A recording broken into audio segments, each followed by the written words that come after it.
how is everyone today? Hi Alexis, how are you?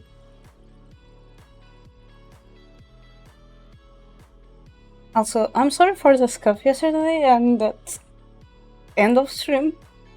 I really don't know what happened yesterday. Besides, like, Windows decided to update and then mixed up all my drivers. So then I had to try to fix it. It was a little bit complicated, so I also shout out to Kobe for helping me figure out and solve the problem. Yeah. For now, everything seems kinda normal. I don't know what is happening in stream alerts still. Did they got deactivate? Because I don't see them going up there.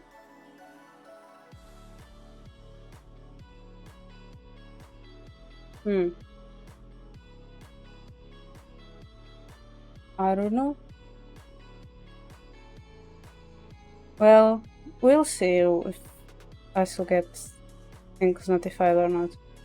But anyway, let's just go to the game.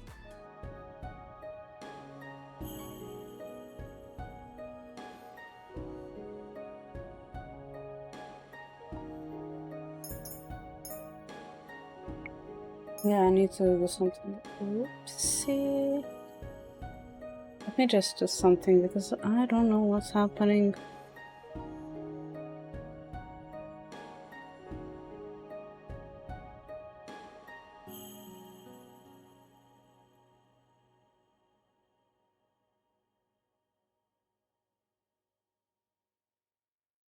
Maybe this will help.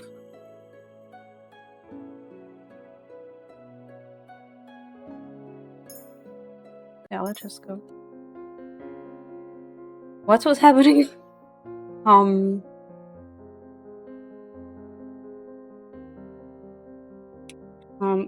don't know what is happening. I don't remember.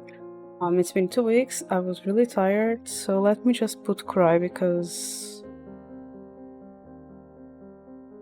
like, a lot of things that I would do end up being the right ones. So I wouldn't cry. I would hold back my tears in. So I'm going to put that option. I hope that I'm not thinking too much. For the first time in years, I let my tears flow freely. I do not even know why I'm crying. I find myself talking aloud. You said that crying doesn't make a person weak, but it certainly makes me feel that way. You're not weak, princess. Where is Waltz? Oh, it's here. Waltz? When did he wake up? He's the strongest person I know. Waltz's voice is soft and his words are slurred. It is. Oh, wait, so he wasn't looking. Oh, if he wasn't looking, I would probably cry then. He's clearly still under the influence of the medication he's been given. But he still continues to speak. Despite everything you've gone through, you're still standing on your own 2 feet. I cannot lie anymore. I have only been pretending to be a strong person, but I cannot do this anymore. Knowing that all this time I have been living a life full of lies. I am questioning even my mother's affection now. Now dangerously gloomy with angst at the brink of my mind. If mother did not care about me, that means no one did at all. I do. I knew it! I had a feeling. As soon as I noticed that he was sleeping and we didn't notice, I regret my decision.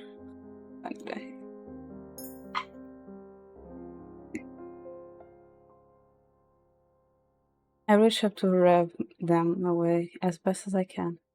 Why am I crying? Are you crying?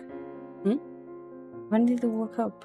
Wait, so that image wasn't even going to appear. I'm not. Liar. Walt's voice is weak, and his words are slurred. He's clearly still under the influence of the medication he was given, that he has been given. I change the topic. How are you feeling? I live. Walt smiles at me weakly, but the sight only makes me more agitated until the words fall out of my mouth. How could you place my life over your own? You should have just stayed here instead of going with Laura. Walt's expression darkens. Can't just sit here and do nothing when you are in danger. Walt's voice begins to grow weak as his eyes flutter closed. You're tired, Waltz. You should sleep. Viviana. His voice is slurred and slow, but hearing him say my name without the title somehow feels nostalgic. Please don't cry, little star. He keeps calling us little star. I can't tell that. I love this guy. Waltz closes his eyes, finally surrendering to sleep. I take a deep breath and leave his room, closing the door quietly behind me. Oh, so sweet. Again. Oh, wait, my voice. Again. Okay. Abracadabra. Teach me how to do that, too. No, wait, that wasn't what it was right then there. Teach me how to do it. Oh, I did it wrong. Okay. The magician never reveals his secret, little star. You always say that. Please. Just this one. Please, Walt. On your birthday, I will teach you how to do it. On your birthday. Promise? Promise. Oh, they were so sweet. I awake slowly, the dream somehow still cleared in my mind. A dream about Waltz? Was that a memory? I shake my head before I glanced at the clock, stopping to stare at the time. How is it already this late? Princess? Waltz? The timing, like we just woke up from a dream where we were there, The door opens and Waltz walks inside with a tray of food. He sets it down by my bedside as I stare at him in shock. You're finally awake. Waltz, you were supposed to be in bed. I'm not. I am only injured, not an invalid, princess. But I'm fine, princess. It's not like you to worry so much. I respond to his smile with an exasperated sigh. He will never heal properly if he does not stay in bed. Here, I want to give this to you. I wanted to give this to you yesterday. Waltz reaches behind his back and pulls out a neatly wrapped box. It looks as if he pulls it out of thin air.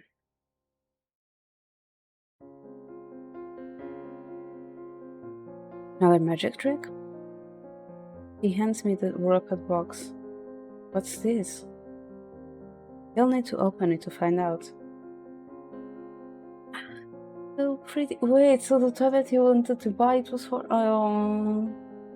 This is. You've been waiting this, haven't you?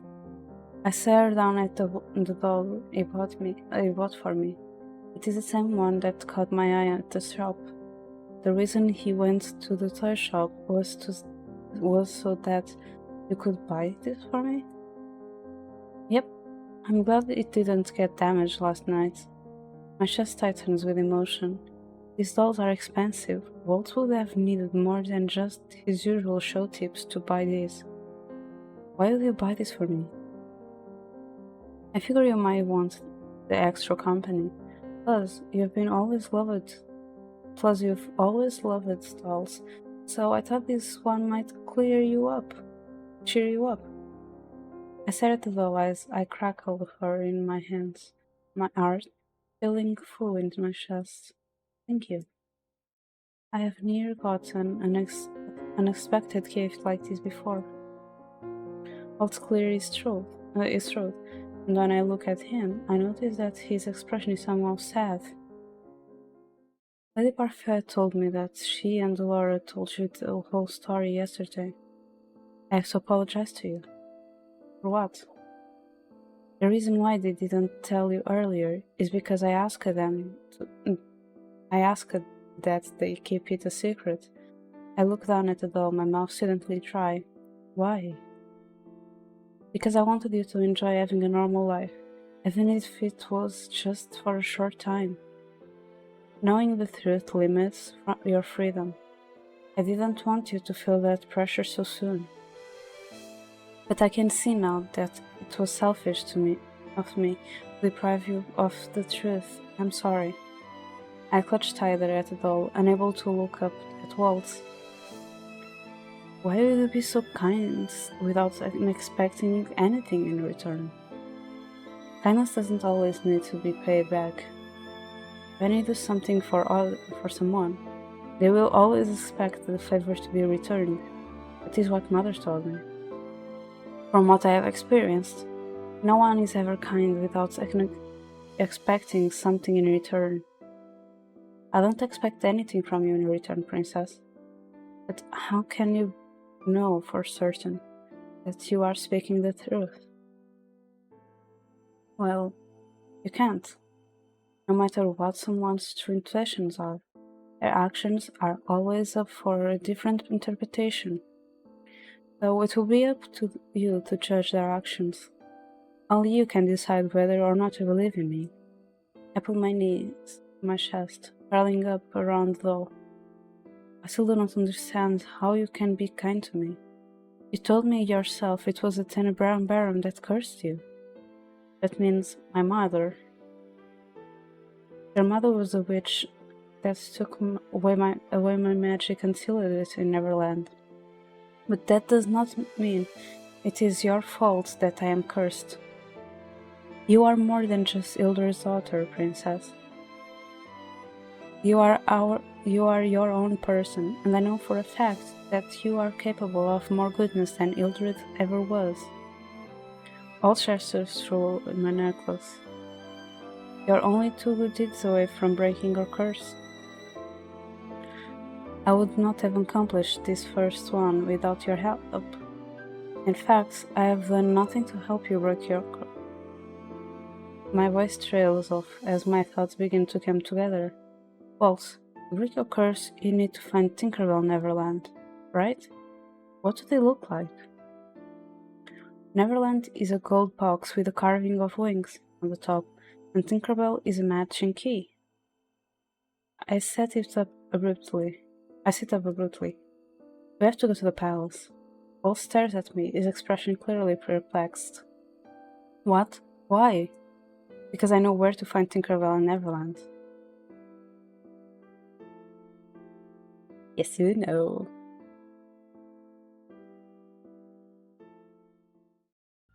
Waltz's description of Neverland and Tinkerbell was enough to jog my memory. A long time ago, Mother gave me a box and a key that matched Waltz's earlier description perfectly. She gave me strict instructions to hide them in my room and to never let anyone else have them. I never questioned Mother's orders and kept both in the box and the key, tucked in one of my drawers. I'd forgotten I haven't had those things until Waltz mentioned them. The minute I remembered, I sent a letter to Rod requesting he help us getting into the palace. I knew that our strained relationship would make it hard for him to trust me, so I emphasized the importance of the item we needed to obtain. A week later, it finally came true. Now we are just outside the palace waiting for him. Julie and Garland are here to protect us in case the need arises. I glanced at Waltz, who is standing beside me, fidgeting. He has been against me coming with him ever since he found out my plans. Cannot stop me. I refuse to be left behind. You still won't change your mind about this, Princess? You know the situation with the witches. It's not safe for you to be here. It's not safe for me anywhere outside the Martian, and you know that. Besides, how do you plan to finding Neverland and Tinkerbell without me? I'm the only one who knows where they are. Like I said, if you would just tell me where they are, I can go on my own. There's no need for you to put yourself in this much danger. I'm going, and you cannot stop me, Waltz. Princess, I turn to face him fully. This is my choice, Waltz. I want to do this. For a moment, there is a silence between us, as Waltz studies my expression, eventually sighs and shakes his head. I should know by now that there is no changing your mind when you are determined to do something. Just promise to stay close to me, okay? I nod absently as I feel around in my pocket for a small object. A vial that Parfait gave to me before Waltz and I left for the palace. She said that it should help us when the need arises. It is a shame that neither Parfait nor Laura could be here due to their urgent meeting with the fairies. Julian and Garland finally arrived with Rod. Ready? I can only nod in reply. Hopefully, nothing will go wrong.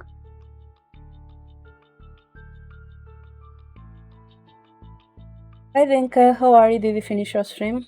How was the game? I noticed that you were playing the game again that you were playing it on your last stream.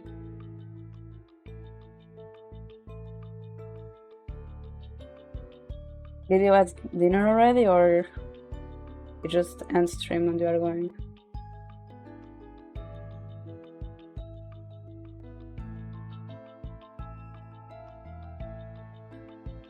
It will be one more video to work on. Oh, I just noticed the stream elements things are working here. I don't know why they weren't working on the other one though. Good thing that you already have dinner this time. We make our way through the secret passageway.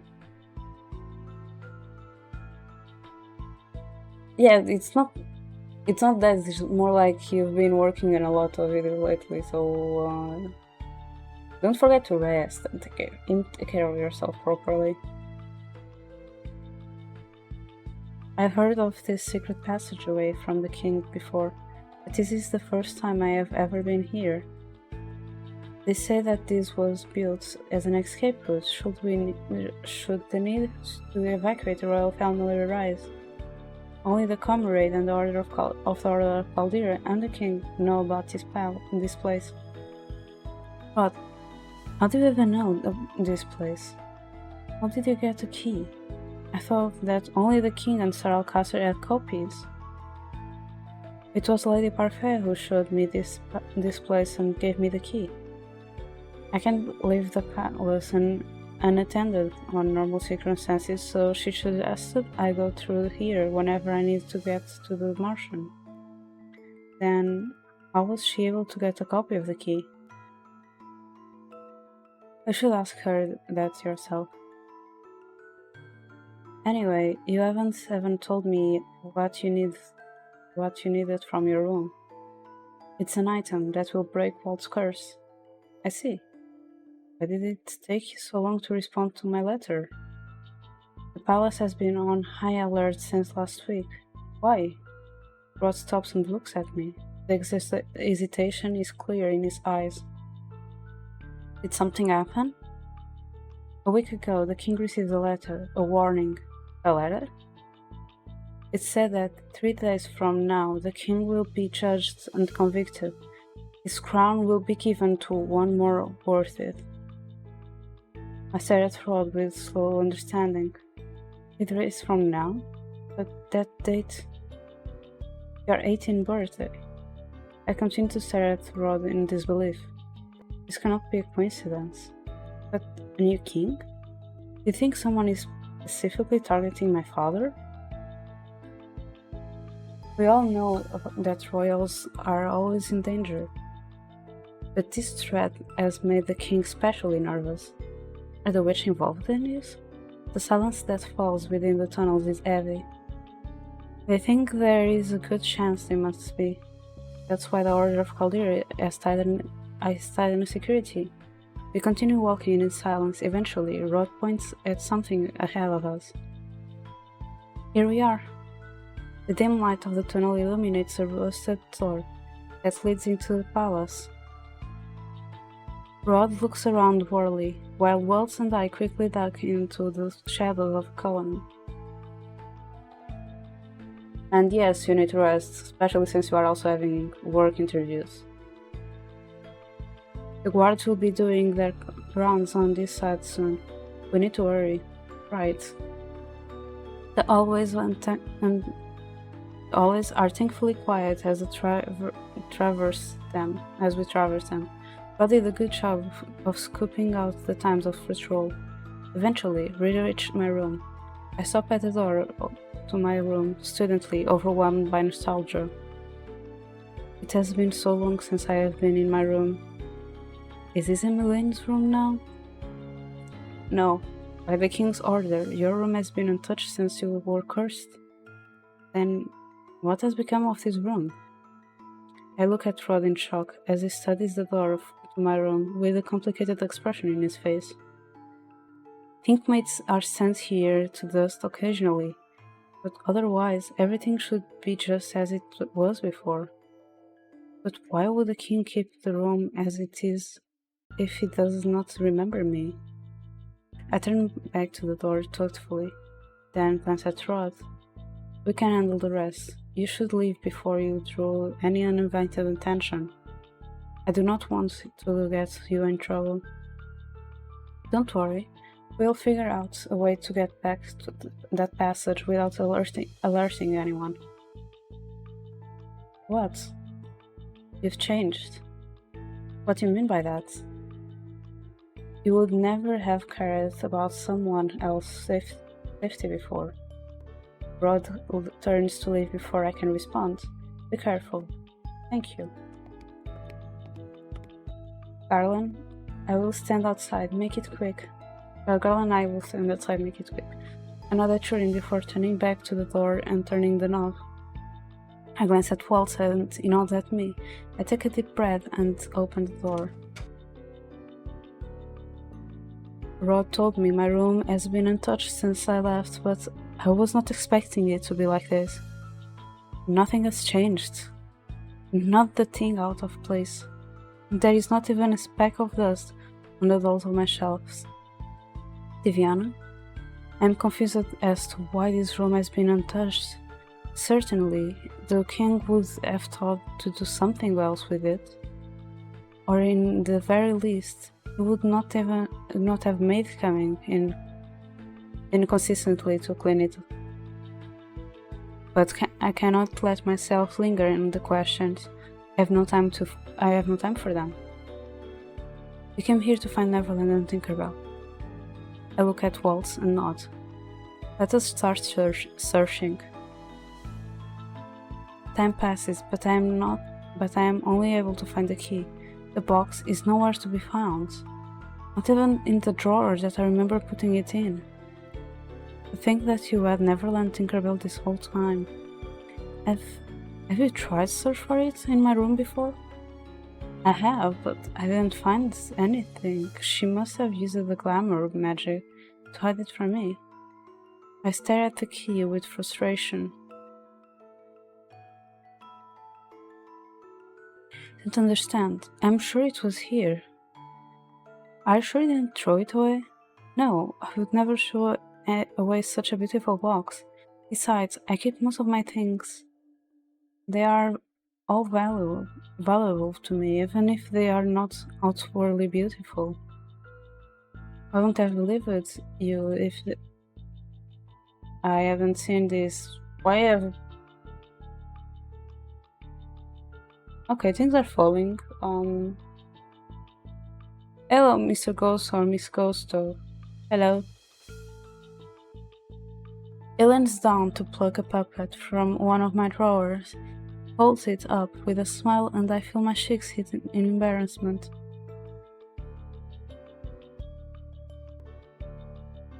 I never remember to throw that out. Waltz gazed at me thoughtfully. That's the only reason? Well, I look at the puppet in his hands, and find the truth spilling out of me. I was never able to put my finger on why, but I have always liked that puppet. A smile stretched across Walt's face.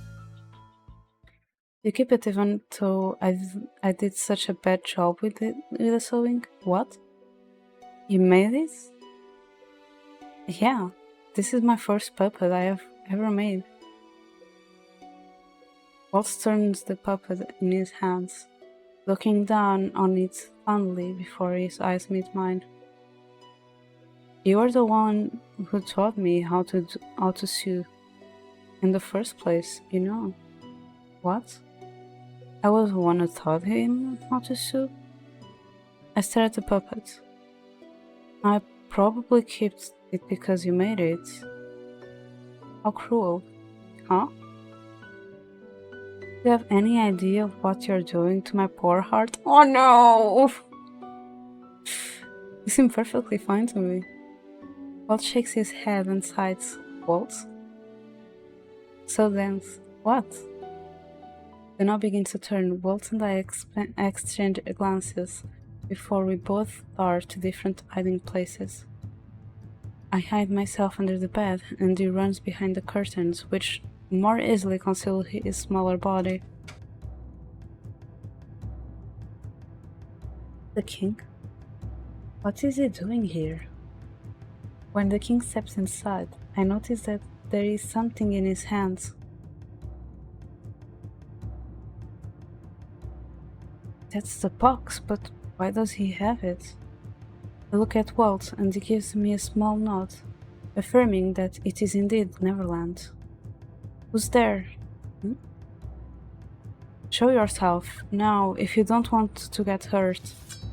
The king unleashes and sheds his sword. What should we do? I look at Waltz who signals to me to stay in place. He mouths something, and I think he might be saying that he means to find a way to get us out. Is Waltz going to sacrifice himself again? Will he be alright? Should I trust him? Oh, yeah, you should trust him. So we aren't going to reveal ourselves.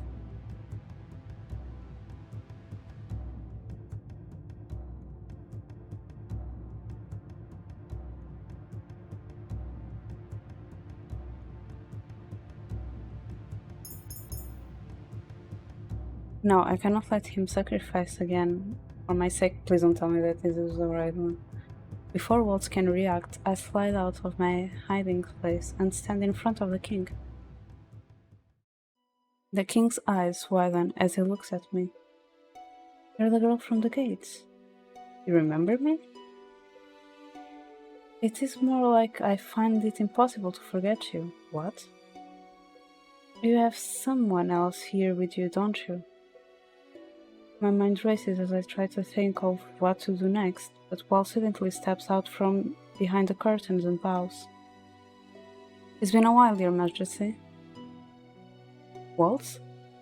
I remember then that Waltz had worked for Mother, so naturally the king would know who he was. You haven't changed at all. That is unfortunately the case. King's expression twists, sadness appearing in his eyes. I'm sorry, Waltz. What happened to you is... There's no need to apologize, Your Majesty. I did the things I did in the past, knowing the possible consequences. What are they talking about? I have a lot of questions for the two of you, but the most important is, why are you both in this room? Regardless of the fact that I know you, Waltz, you have still broken into the palace. We would not have done this if we did not have to. I steel myself for further scolding when the king turns to look at me. The box you are holding, we need it to break Waltz's curse. How did you came to have it, Your Majesty? The king looks down at the box, as if only noticing it for the first time. I was in this room the other day and I noticed a ship on the side of the box. I took it to get it fixed. Ship? I did drop it once, a while back, but did not think to get it fixed myself. How did you do that? The king looks around the room, a farewell look in his eyes. This one is special to me, though I do not know why. I feel like this room and I are both waiting for someone to return, and everything must be perfect for when they do. So my chest tightened, even as the king laughs out of the rebellious laugh. What am I saying? He cannot miss me when he does not remember me. He can't. Right? But if this box is all that you require, Waltz, you may have it. It is the least I can do after all that you have done for us. The king holds out the box to Waltz, who reaches out to take it. Thank you, Your Majesty. Look who we have here. We all freeze at the sound of the new voice. I turn and find a all too familiar figure leaning against the doorway, mischievous grin on his face. What a sweet little reunion. Varg? When I went that way, oh my god. Chapter 6, Betrayals. Varg? I told you I'd come back for you, didn't I? Varg taps his cane on the floor, creating a shockwave and powerful energy that blasts us all across the room. The impact of the magic forces me against the wall. I collapse on my knees, pain trembling in my head. I can collapse somewhere near me, and I hear the crack of the box as it lands on the ground a few feet away from us. Waltz holds out his hand. I take it, and it helps me back on my feet. Viviana, are you alright? Yes. Viviana? The king looks at me quizzically, but his gaze does not linger. He looks through the Varg, his eyes narrowed. Did the king remember who I was? Your Majesty, are you hurt? The king shakes his head at Waltz before turning his attention to Varg, his eyebrows furrowed. Who is this man? Your Majesty, this person is working with the wicked witches. What? Wait, what happened to Drin and Garwin? They were just outside the door. What did he do to them? Varg cocks his head to the side. Who? The guards just outside this door. I am sure that they must have hid themselves when they saw the king coming to this room, but they still should have been able to see Varg coming. Guards? I'm afraid I don't know what you're talking about, Princess. Varg seems like he's telling the truth, but I cannot trust him. Please let them be safe.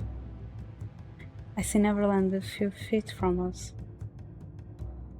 I can try to grab it, but Varg will probably thwart my attempts with magic. I have to wait for an opening. I will distract him. While I do that, the both of you need to run. What? I eye Varg. He looks at the three of us with his lips slightly crooked, as if he is amused. Isn't time to argue, Viviana. Okay, so the other one was right. Like in terms of like getting the bad ending.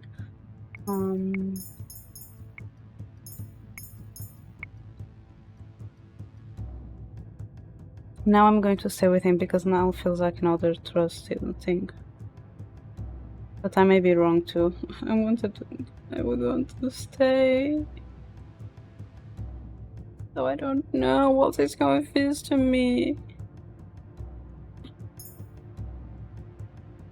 No. Viviana, we must prioritize the king's safety. I will help you. I do not know how, but I must do something. We are in this together, Waltz. I am not going to run away while you sacrifice yourself for us. Waltz's disapproval is clearly written on his face, but eventually decides, not seeming to let it go. Oh, come on!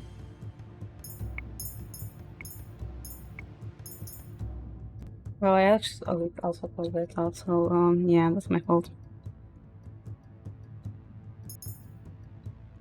I know that hand. Waltz extends his hand and snaps his fingers. Hundreds of flower petals suddenly appear in mid-air. It is like being in the middle of a storm of flowers. Varg looks startled. He squinks through the flowers. You think this little parlor trick is going to save anyone? Go! Let's go! Grab the king's hand and pull him pull him with me through the door. Not so fast. Varg strikes his can against the floor once more, conjuring a strong wind that blows all the petals away and clears the room. You know that I'm not letting you get away with this time, princess. The king draws his sword and motions for us to stand behind him. Father, his cane is enchanted. You cannot hold him with just a blade. Father? I am at a loss of words. It has been a long time since I called him that. Much to my surprise, the king's lips pull into a soft smile. He said that at the gates that one day, when you were seeking an audience with me. I have not been able to forget that day. Before I can say anything in return, Himmler's smooth voice breaks the ensuing silence. Oh, I wonder where all these voices are coming from. Familiar man steps into the doorway, inspects everyone in the room quietly. Mitros? Your Majesty? Quickly, summon the knights. We have an intruder in the palace. He gestures at Varg, who looks unperturbed. An intruder, you say? Demeter turns to Varg. At first, his expression is impassive, but then, slowly, his lips begin to edge into a slight smile. You're such a ruffian, Varg. Look at all of this property destruction. You can only gape at Sir Mitros in shock. If he knows Varg, then he must certainly feel it with the witches. You know this man? Explain yourself, Mitros. We are all thrown off guard by Sir Mitros laughing. Soon his laugh becomes a mad cackle. There is a strange brightness in his eyes that sends shivers down my spine. My apologies, Your Majesty. I am just amused at my servant's atrocious behavior. At ease, Varg. Dimitri gestures at Varg, a silent command to lower his cane. Varg obeys him before moving to a corner of the room and leaning against the wall with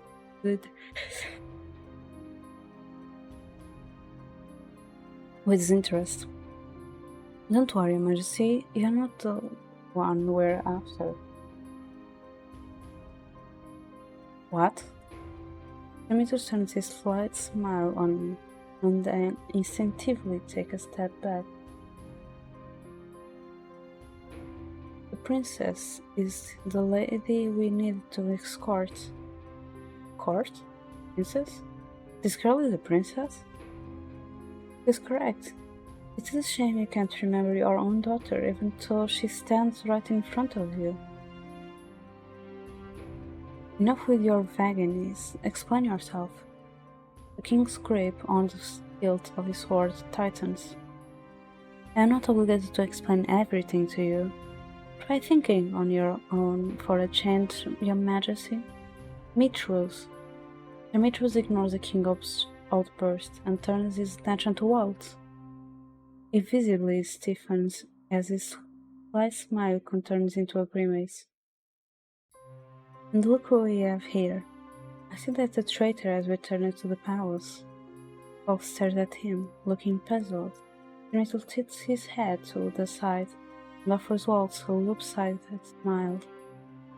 You still look the same as you did back then. I did not think it was possible for you to grow any weaker, Waltz Cresswell. Mistress? I see. Waltz suddenly looks melancholy as he stares at Sir Mitros. Waltz, what is going on? This man's real name is Myth, and is a witch, same as me. It appears that he has been using a powerful glamour to conceal his real identity. If I hadn't been cursed, I would have been able to tell right away. I would not give yourself so much credit, Cresswell. Waltz narrows his eyes but says nothing. I glance between the two of them, confused. But how do you know him? He secretly worked for your mother, practically, or worshipped her. I was the only other person who knew of his existence, as a witch outside the Tenebrarum bearer. A witch? I trust you, Mistress. The king says the words through gritted teeth. His face conturs in anger. Sir Mistress flicks her wrist. It is a dismissive gesture, and he still looks amused. What a hypocrite you are, Your Majesty. He eyes Waltz. You are willing to play nice with some witches, but not others? This bias is what drove us witches to madness in the first place. Demetrius faced the king with a grin. You human hypocrites are so easy to manipulate. Pathetic. Petrus! The king charges through Sir Mistress with his sword-held eye. Your Majesty, don't! The king swore never touch Sir Mistress. Sir Mistress only has to hold out his hand, and suddenly an invisible force pushes the king back. He crashes into one of the shelves, knocking down my dolls. Majesty! I quickly ran to his side to help him out. Thankfully, he does not seem to have any magical ones. I think there was a witch working with Alice the whole time. Not the good kind of witch either. I was too careless. Rejoice, Your Majesty. I still have more surprises for you. And will never forgive this betrayal, Mitros. Betrayal? I am afraid I have been played for a fool this entire time, Your Majesty. My loyalty has always been reserved for Lady Ildir, and no one else. Wait, I can't imagine what you would hope to gain from all this. Ildir is long gone. Demetrius' eyes flash as he turns to a severe glance glare to Waltz. His voice is seething with venom when he speaks. Had it not been for you, traitor, she would still be here. The king mentioned Waltz's betrayal. Demetrius called him a traitor. What exactly did Waltz do? Demetrius begins me forced with a gesture of his hand. Now, if you please, princess, come with us if you don't want them to get hurt. Waltz immediately stands in front of me. I won't let you take her. In your current form, you don't stand a chance. I will make certain that you will never break your curse, Waltz. This whole thing was a setup, a trap. I'm sorry, Waltz. This is my fault. No, it was mine. The reason we came was to break my curse. My eyes, once again, flew to the box on the floor. Neverland is just a few steps away from me. Neverland. Waltz's eyes follow mine to the box. He leans back and whispers to me. You have to get a box and break my curse. I feel for the key inside my pocket. If Waltz's true magic is indeed sealed in that box, then releasing it might give us a chance at victory. We're just checking something.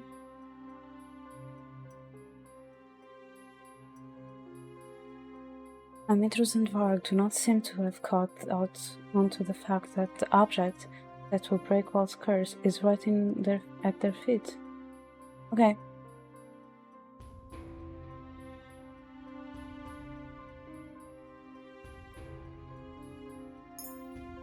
The king moves to stand beside Waltz and draws his sword again, his body as shield.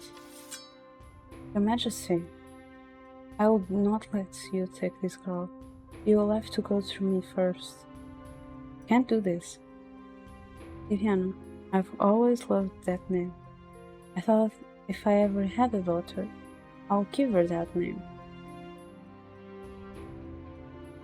Magic makes even the impossible possible. You must truly be my daughter, yes? Tears start to blur my vision. Oh, how disgustingly touching. It seems as if I will just have to deal with you first. No! I rush through the box. At the same moment, Mitrus casts his spell. Varg lunges toward me, his hand reaching for me, but he's too late. By the time he grabs me, I have already inserted the key into Neverland. I give it one definite twist and hear the click of the box as it pops open. White flashes through the room blinding me. Instantly, I feel a strong arm around me, holding me tightly, protectively. When I open my eyes, it is Waltz I see. Even several years older, I still recognize him.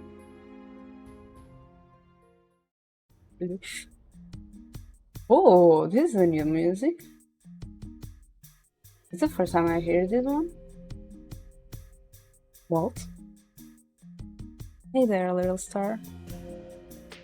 Seems like the tide has turned mid. Waltz screams, and I see a confidence in his expression that I have never seen before. Demetrius' frown has only become more severe. Oh, I will show you that I was the favorite apprentice. Be careful not to hurt the princess, Demetrius. Varg's voice is almost teasing, but Sir Demetrius does not seem to care. I don't plan on it. Demetrius gestures his hands in a sweeping gesture. The beginnings of a spell gathers at his fingertips. Waltz looks at me, smiles reassuringly. Now, when I say that I can protect you, Vivian, definitely can. Ooh, pretty magic. Waltz holds out his hand just before Sir Demetrius' magic reaches us. An invisible barrier suddenly appears in front of us, supporting Sir Demetrius' magic. Seems like I'm not as rusty as I thought I would be. I'm actually really enjoying this music. God. Waltz snaps his fingers and effortlessly creates a dark wave that pushes both Sir Demetrius and Varg to the wall. Let's go. What do we do now? Lord of Caldera. They are sworn to an oath of protection. We can rely on them. Waltz glances down the hallway, his mouth drawn in a tight line. I see clear suspicion in his eyes. I look back at the king. The knights should have been here by now. Surely such a commotion should have brought them running. Now I know why Waltz is staring down the hallway. He's searching for the knights that are meant to pass through here. There is no possible way they did not hear me in my bedroom. The three of us push onward. I stand between the king and Waltz waiting. I'm not entirely sure what I'm waiting for. I can feel the tension in the air. Only stop moving when a voice cuts through the silence. Your Majesty. Spellcaster stops before us with a group of knights. His face is impassive at best. Waltz takes a step back as Spellcaster looks at the king. The king is quiet for a few moments, his eyebrows drawn together in a terse expression. He finally speaks. I'm about to declare a state of emergency. Where have you been? Tis then. My eyes are still on the knights in front of us, when I hear footsteps from behind us. I am nonplussed when a dozen knights appear from the shadows and surround us. I look for Fritz in the cluster of knights, but he is not here.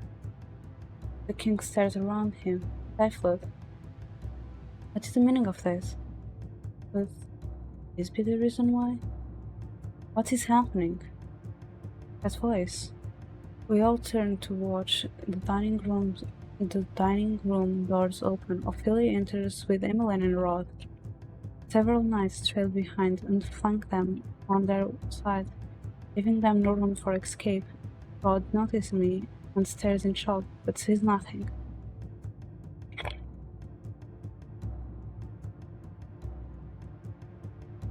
Gennaro. The minute she sees the king, she calls his name and attempts to run toward him. The knights only need to raise their swords and block her path to stop her. I think that takes care of all the intruders. But I'm not happy that two managed to escape. Durian and Garland? They managed to escape. They might be able to get reinforcements. The king will be judged and convicted. His crown will be given to one more worth it. I see. It was you who sent that letter, Alcaster. That is correct. Now, if you want to protect your family, you will hand over your crown. The king shakes with rage. Was this yours and Mitro's plan all along? To take down this kingdom at his heart? Alcaster snorts and crosses arms. Do not clamp me together with that snake. Both of us have different goals. It just so happens that we both need to be rid of you. What? You are a weak king, Gennaro. The kingdom of Angel needs someone who will rule with an iron fist. You are too soft, and so your subjects have become too dependent on the kingdom. And how do you propose I run my kingdom? By instilling fear. There is no place for fear in this kingdom. It is a ruler's obligation to assuage the fears of these people. I cannot believe that you would do this, Sir Alcaster. Alcaster looks at me with disinterest. If you are correct, I have no business with you, but I suppose Mitrus does. We have been backed into a corner. What do we do? I feel for my pocket, my hand touching the smooth surface of a vial. I can still remember the potion that Parfait gave me before we left. I had forgotten I had this with me. Parfait told me to use the potion if we find ourselves in a difficult situation. Whoopsie. She said it would give us time to escape. She did not even tell me what it is. It does. Glance at Waltz, who is eyeing the knights quietly. But it's also possible that Waltz would be able to do something about this situation with his magic.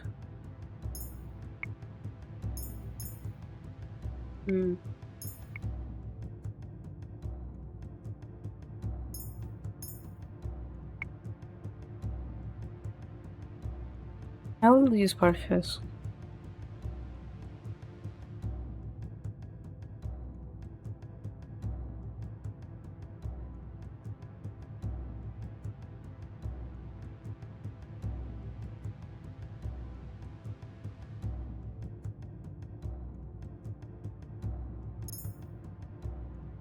I reach into my pocket and slip the vial out. I open my fingers just long enough for Waltz to see it. He gives me a subtle nod before turning his attention to Sir Alcaster, who is still speaking with the king. I'll make you regret your actions, Caster. I threw the vial to the floor. The moment it shatters, a blindly white light envelops the room, forcing my eyes to close. Walt grabs my hand and pulls me away. Don't let them escape. I hear a few grunts from the night as Waltz begins to barrel his way through them. Waltz leads me into the throne room. We have all somehow made it out. Rod stands in between Ophelia and Emmeline, but must have pretty good eyes to be able to lead them both out of there in all that chaos. Good job back there, Diviana. I never realized you had a potion. Arthur gave it to me before she left on an urgent meeting. Okay.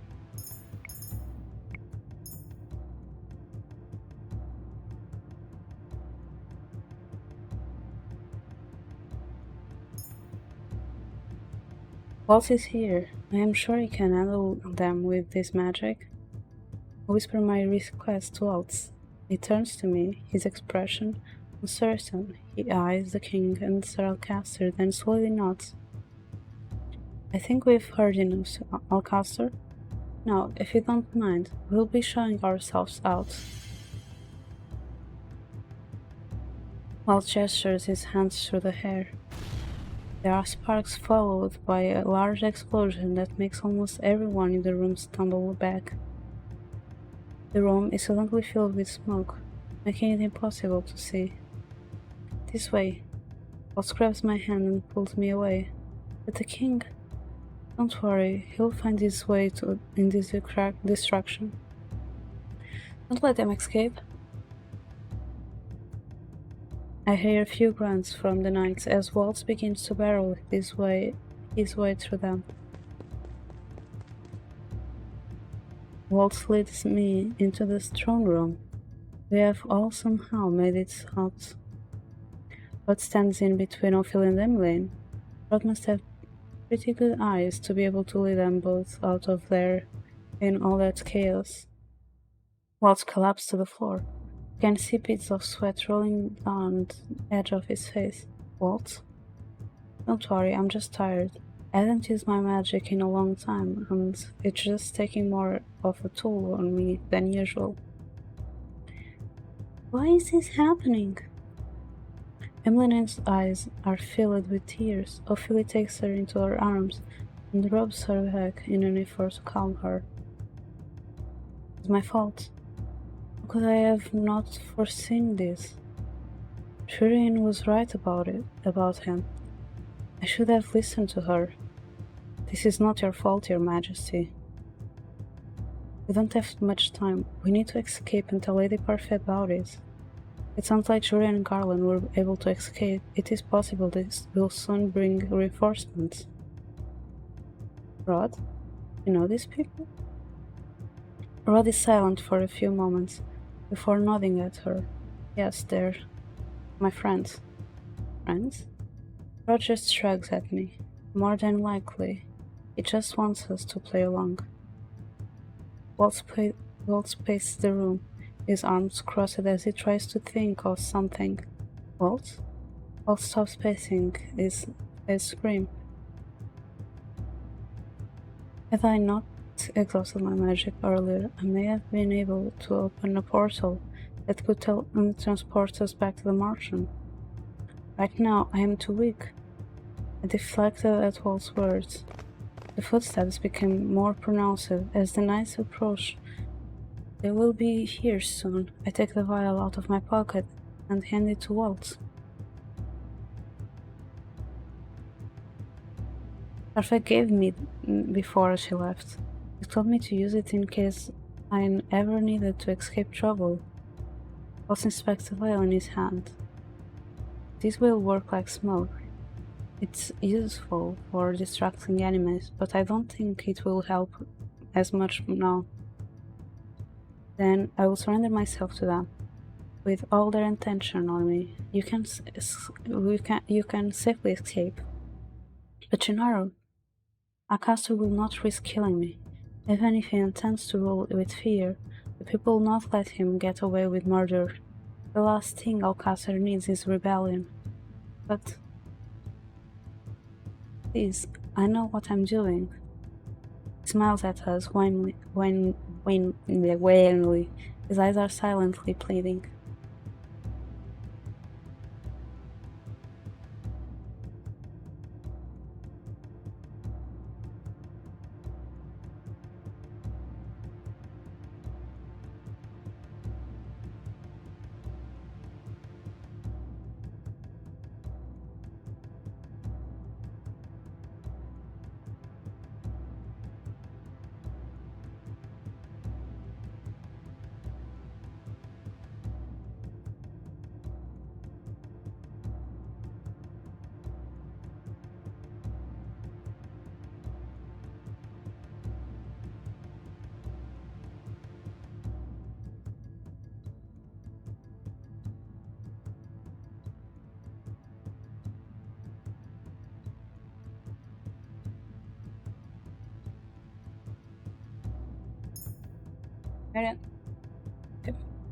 He smiles at us, manly, his eyes are slightly pleading. Waltz shakes his head and sighs. I promise we will come back for you, Your Majesty. Thank you. Please protect my family. The king looks first at Ophelia and her children, and then, much to my surprise, he looks at me. His smile never fades as we make our way out of the throne room.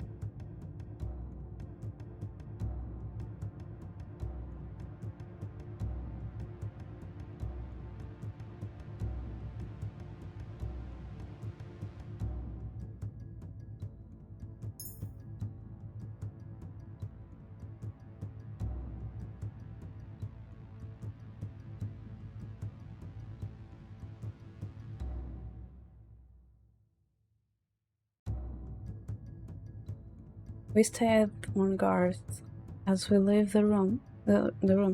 Somewhere in the distance, I hear someone shouting that they know where the king is. It is not long before we hear the sound of numerous footsteps coming in our direction from the opposite end of the hallway. Waltz motions with his hand at the rest, and the rest of us follow him to the shadowed walls, where we remain pressed against them as the knights pass through the opposite hallway. There is a disgruntled shout somewhere in the distance, saying that they have found the king. A startlingly loud sound echoes somewhere close by. Emmeline squeaks in surprise and quickly brings her hand to her mouth in alarm. Who's there? Oh no. The knight cautiously approached the shadowed wall. His swords drawn. This is no good. I'm already beginning to step away when a sharp sound breaks the silence. Then one snaps, and the knight falls limply on the floor. What happened to him? I turn to Waltz, who still has his fingers pressed together. I used a sleeping spell on him, Your Majesty. But we'll be up again in a few minutes, so we must hurry to the tunnels. I notice a bit of sweat roll down the side of Waltz's face. Waltz, you are... I'm fine, Princess, let's go. We make our way back to the secret passage. What led us here in the first place? Look, I just need to do something, I can't do this. I'm just going to save for a bit, like really quick. And I'm going to the main menu. And I'm going to screenshot and send it to Mara because I'm just thinking about sending it to Mara.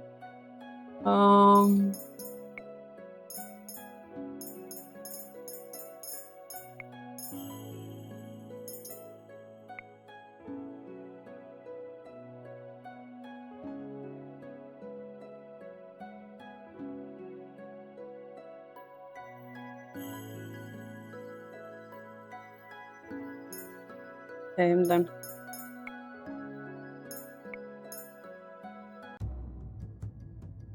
Now I go to this court for Marin.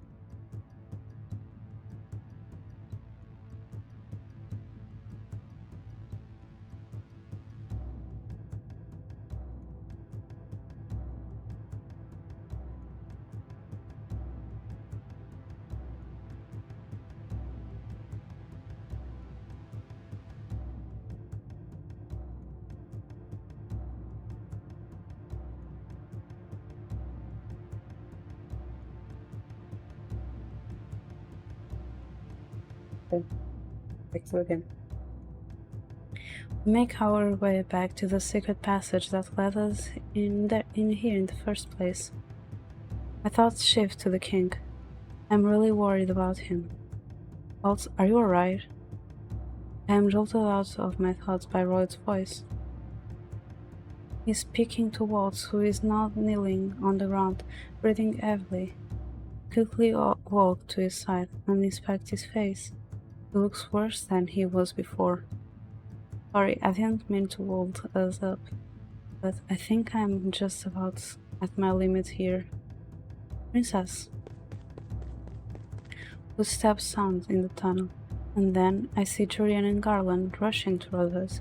Relief washes over me.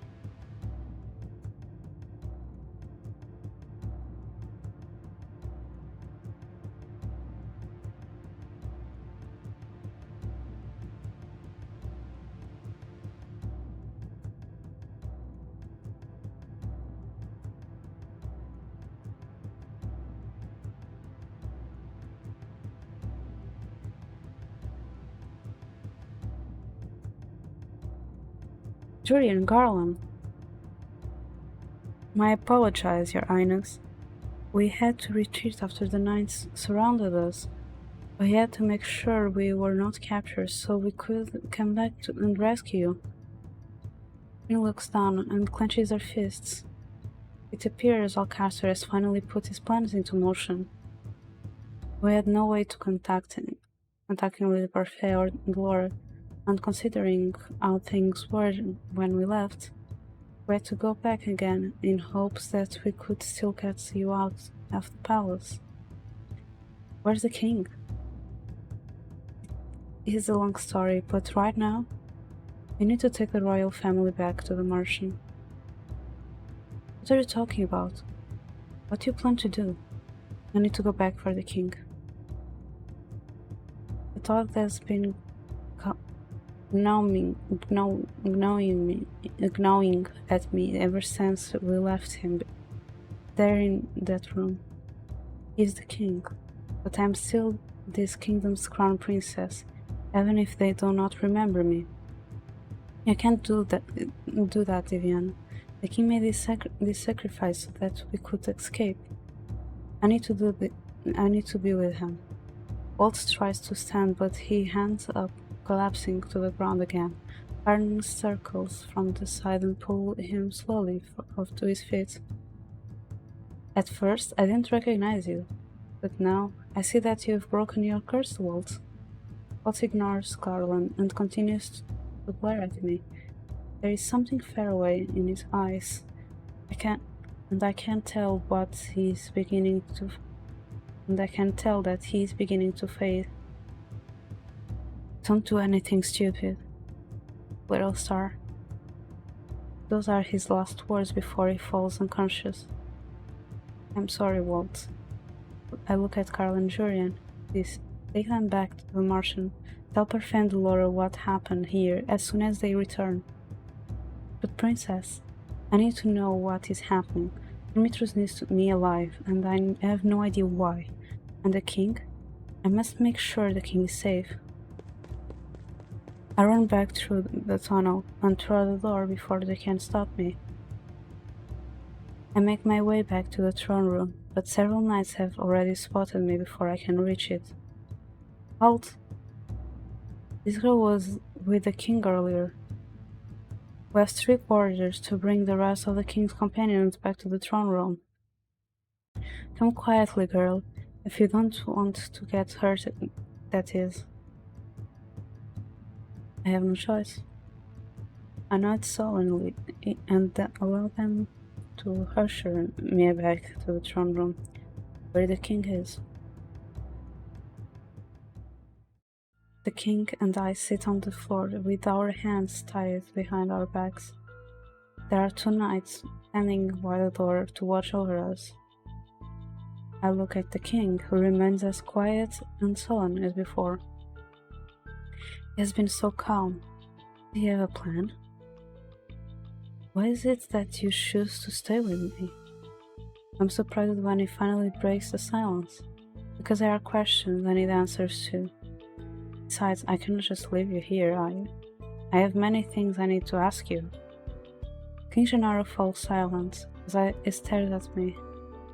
The gold of his eyes clearly reflects my own. I had never realized how similar our eyes were. Is it true? Are you really my daughter? Yes, I was given the fairy tale curse and turned into a peasant. My title was stolen from me and from the minds of the people. No one remembers who I am anymore. Cinderella? How did you know? I've noticed a glass slipper necklace on our neck, but other slipper seems to be missing a piece. A piece? I look down and stare at the second slipper. My eyes widen when I notice that the piece is bigger. But when did this happen? I consider and recall the moment I broke Waltz's curse. Was it when I broke Waltz's curse? This means I only have one more day left to complete, but my birthday is tomorrow. Are you alright? Yes, I'm just worried. I haven't thrown much today. Try to get some rest. You must reserve your energy.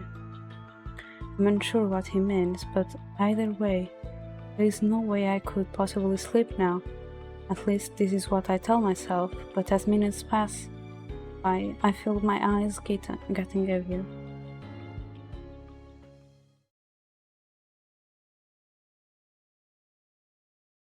Eventually, I drift into dreamless sleep. Vienna, you must wake up. I blink a few times, and when I come I find that I am leaning on the king's shoulder. Fell asleep. King glances back to the door. His eyes narrow slightly as he takes a deep breath. It is time. It is time to go. What? I turn toward the front door and realize that the knights guarding the room are missing. They will be back soon. We must hurry. I'm surprised when the king pulls out the ropes that were binding him. He holds a small knife in his hands. How long has he been out of his bindings?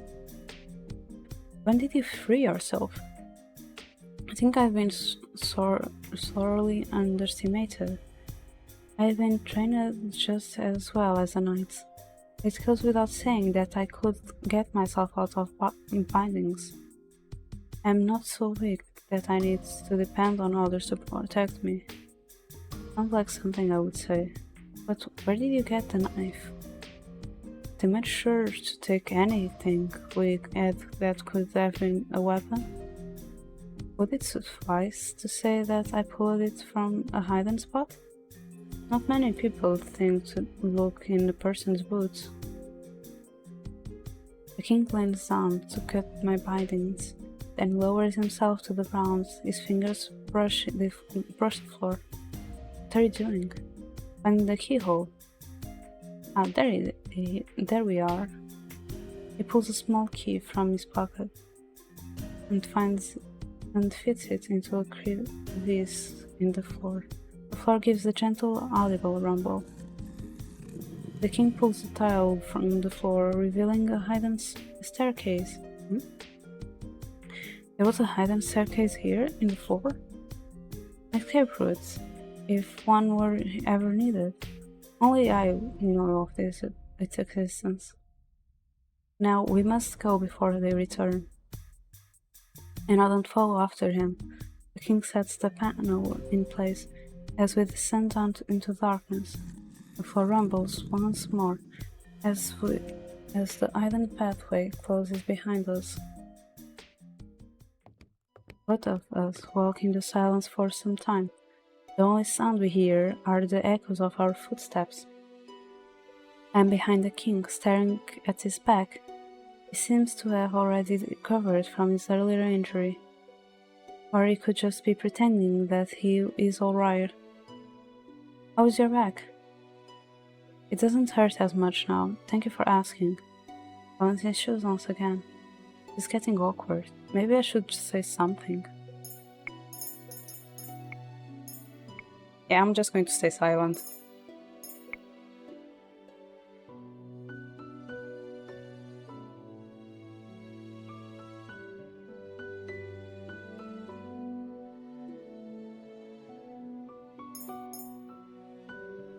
I do not even know what to say. I'm sorry.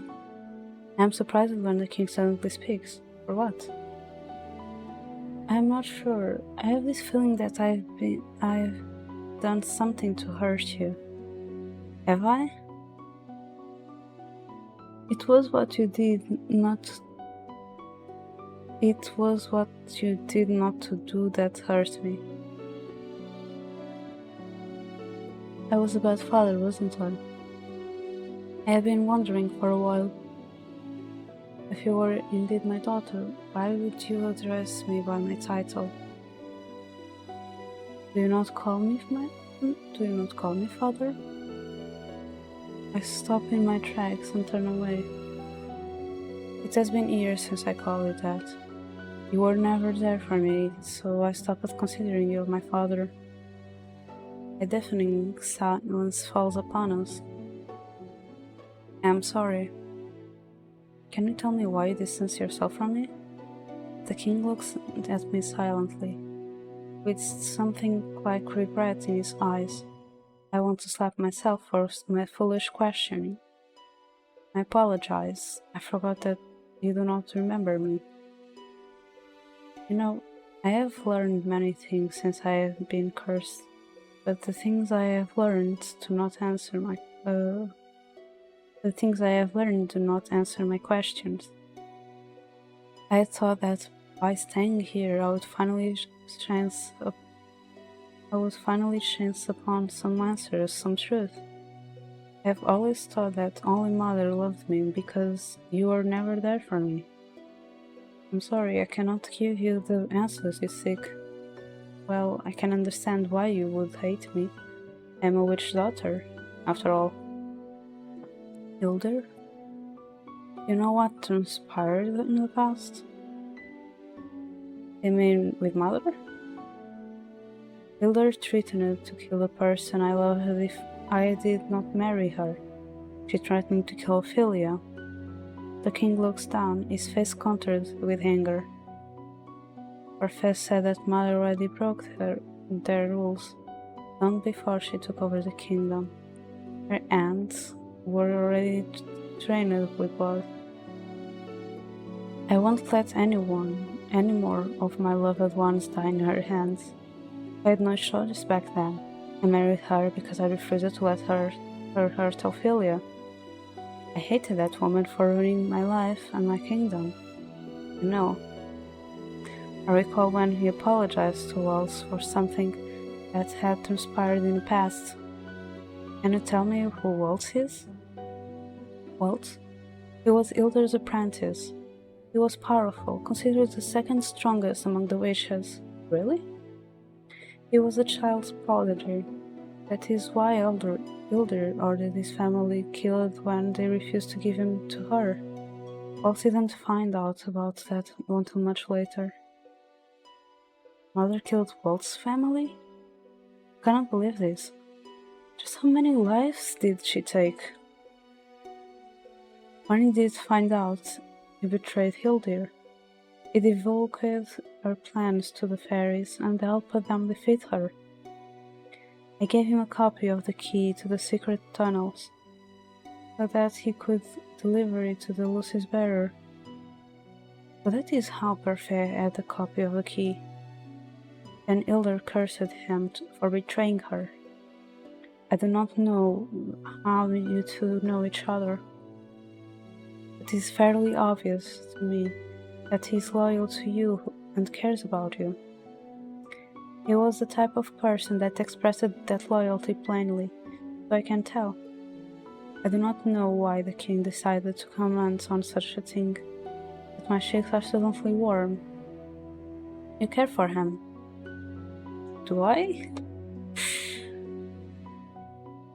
I think it's pretty much done that was the wrong answer. He's a good man. How did we even get into this conversation? Your father is giving you a blessing. The two of us are still walking when the king suddenly stops and I nearly bump into him. Ah, here we are. This should bring us into a passage that leads into the gardens. This case to a rusty door. I slowly approach the door. Get close to me. I nod at him. He turns the knob and pulls open the door. That's... The king and I can only wave at the side in front of us. It's the last thing we expected to see behind the door. Mother.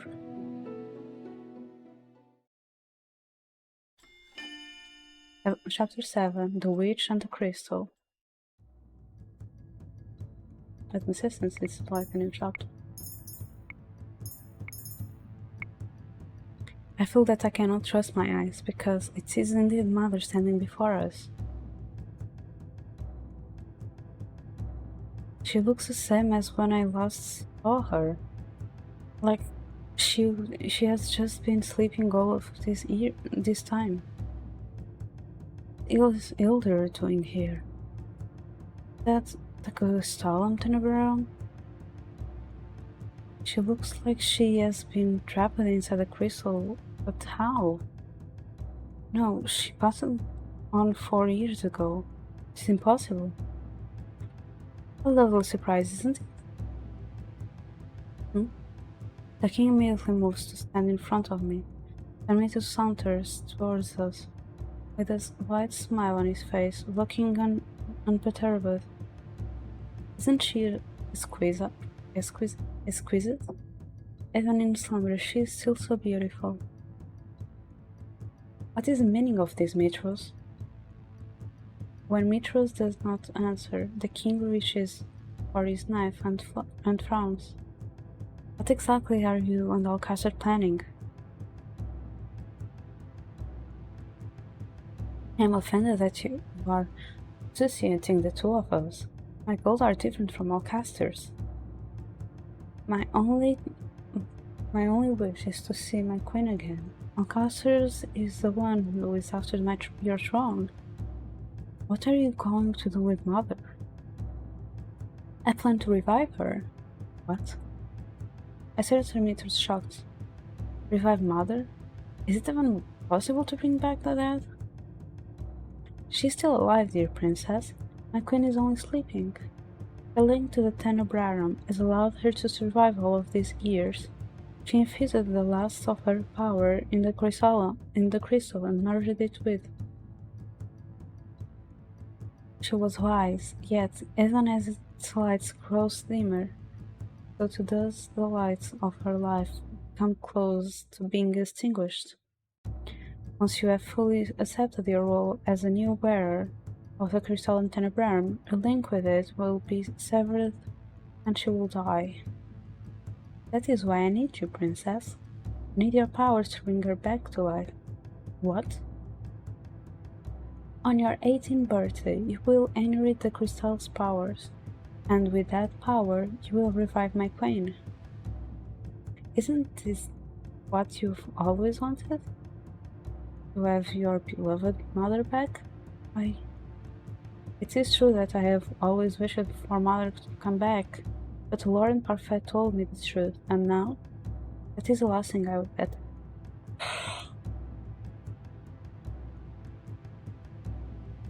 What if Mother ruins the kingdom once again? I will not let that happen. I will not let my kingdom fall into darkness again.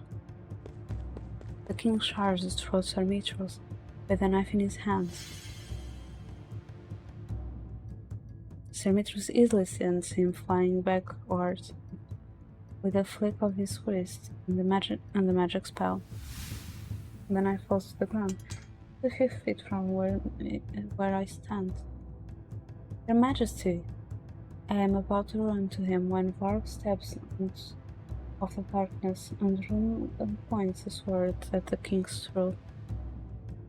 Don't move, princess, otherwise my hand might slip. I freeze in my spot. Has he been here this whole time? No, princess. We have an important decision to make. Help me revive the queen and save the king, or run away and he dies. My life is nothing compared to the lives that will be lost if Ildur is brought back. I would gladly trade my life for any of the lives she would steal. Foolish king, you cannot grumble with your life when it is no longer in your hands. Demetrius growls at the king before facing me once again. He flashes a crooked smile.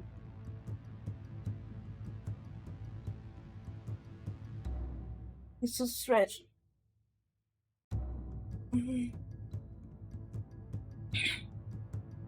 How about it, princess?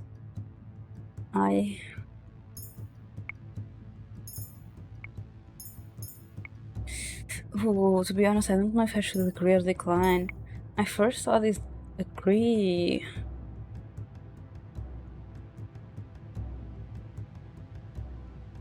I will agree.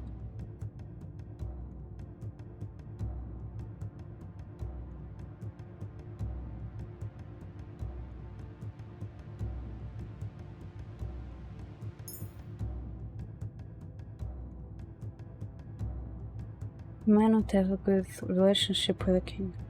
I cannot forsake his life.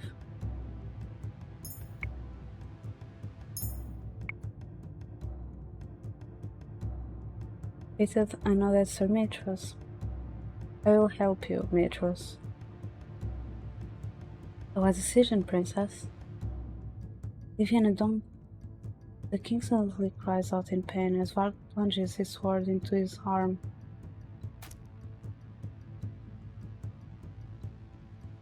The king's sleeve is slowly dyed maroon with his blood. I would stop talking if it were you, your majesty. Stop! I cringe at the sight of the king's blood. You said it wouldn't hurt him. A small wound won't kill him, your highness. He's still alive, after all. Varg quite kindly escorted our lovely guest to a comfortable prison cell. If he steps back as Varg approaches us, all I manage to do is back myself into the wall. Varg looks at me, amused, like a cat playing with a mouse. He takes another step, but I do not get to see the movements he makes afterwards. A bright light engulfs the area, eliciting an agitated hiss from Demetrius. Magic? But how? When the light clears, Varg is still standing, his eyes on my feet. I follow his gaze. My shoes have been replaced with two beautiful glass slippers. I broke my curse? What did I do? The king looks at me, his eyes hazy. He opens his mouth to speak, but then stops when Demetrius comes to over just above him. The expression fixes into a glare. Oh, how charming. But your broken curse will not help you now, princess. Now, he could curl and Blauvar to escort you to your cell.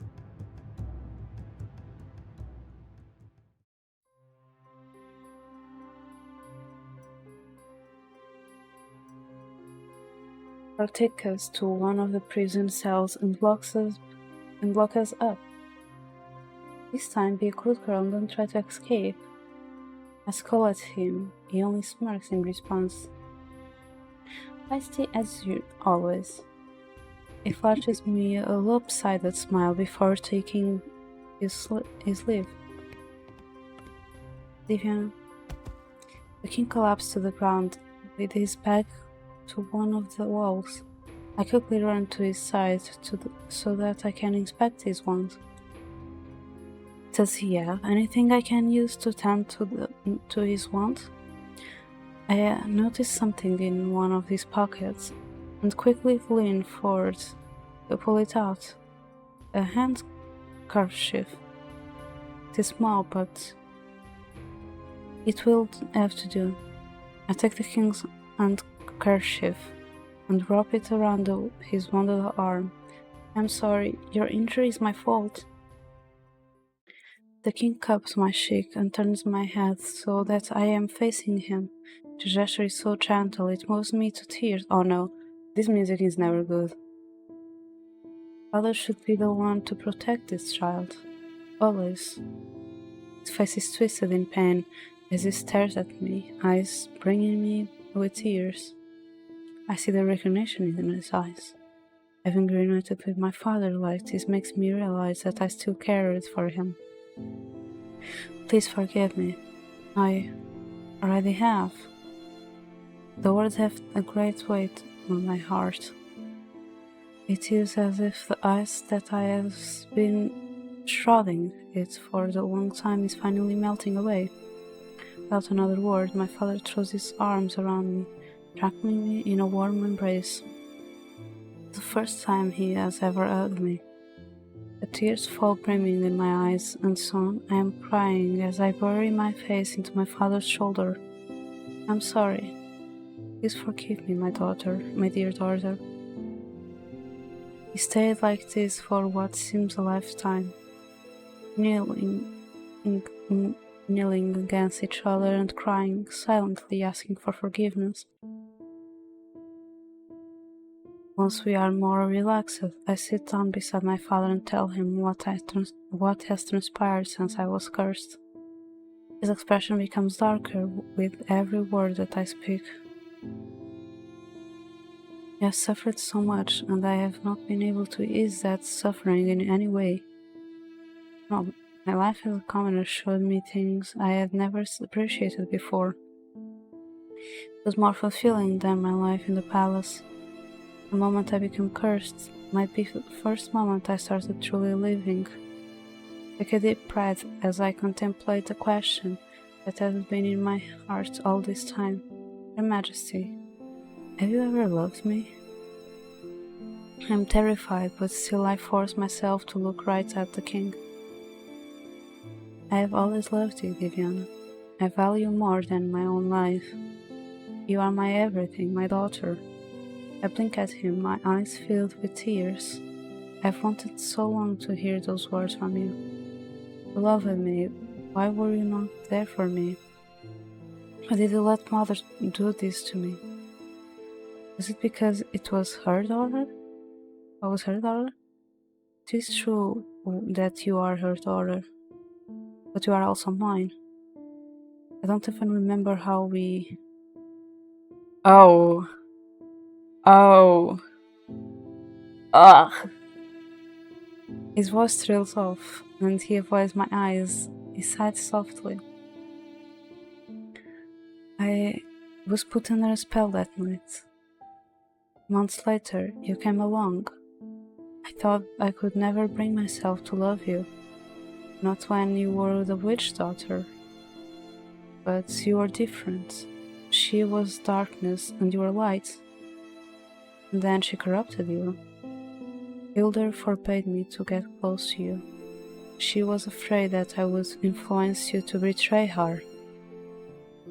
She told me that she would steal you away completely if I ever approached you. I couldn't bear the thought of losing my own daughter. I did as she demanded. I had to watch you grow up from afar. I had to push you away. The only thing I could do for you was help you celebrate your birthday every year. I knew it was him! I knew it was him! The birthday surprise every year? The letters that led to the secret birthday rooms. The surprise were always the highlight of my birthday. The whole time. It was you who planned those surprises? Could not let you know that it was I who planned those surprises. The beautiful smile that you had on your face when you saw all of your gifts more than enough. I'm really sorry for everything, Viviana. For not being a good father, for not being there for you, for pushing you away. After your mother died, he pauses once and then shakes his head.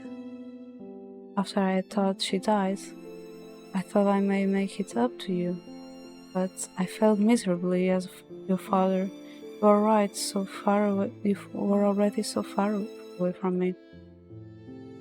I tried to get close to you, but I drove you away. I do not blame you. I think back all those times when he tried to talk to me or approach me. I always walk away and refuse to talk to him, because I hated him. I was convinced that he didn't love me. I tried, but I tried too late and not hard enough. I should have tried to better understand you. I should have tried harder to see what your mother had done to you. I have never expected any sort of forgiveness, and yet you still gave it to me. But now I am lost as to what I can do to make it up to you. But you're here now, right? I smile at him intently, and he smiles back. He leans forward to place a kiss on my forehead, even if he wipes a tear away. I love you, Viviana. I love you too, Father. He rests his hands on my cheek. Allow me to make it up to you. Allow me to protect you. You cannot bring her back, Viviana. There would be too many consequences. But if I refuse to help them, they will kill you. Father shakes his head and smiles. If I have to give up my life to give you and your kingdom a brighter future, and so be it. Princess, it's almost time to go. Father moves to stand in front of me. I won't let you take her. Park doesn't answer.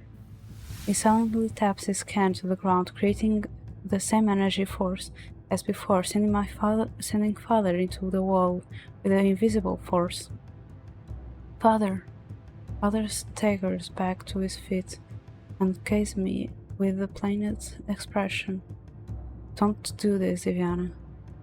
I ball my hands into tight fists. I have no other choice. I'm sorry, Father, but I cannot let them kill you. I try to smile at him reassuringly before walking away with Varg. The last thing I hear is him calling my name before Varg closes the door, and there is silence in the hallway. I once again standing in front of Mother's crystallized form.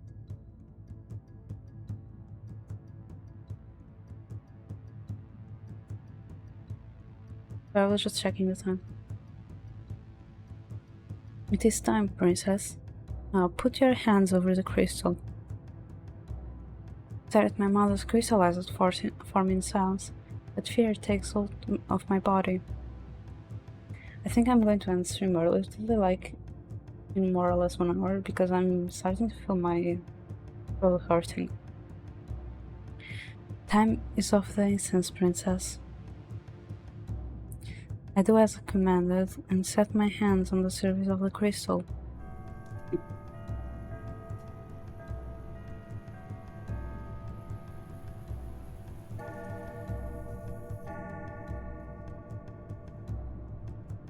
Moments later, the clock strikes 12 and my body suddenly grows heavy.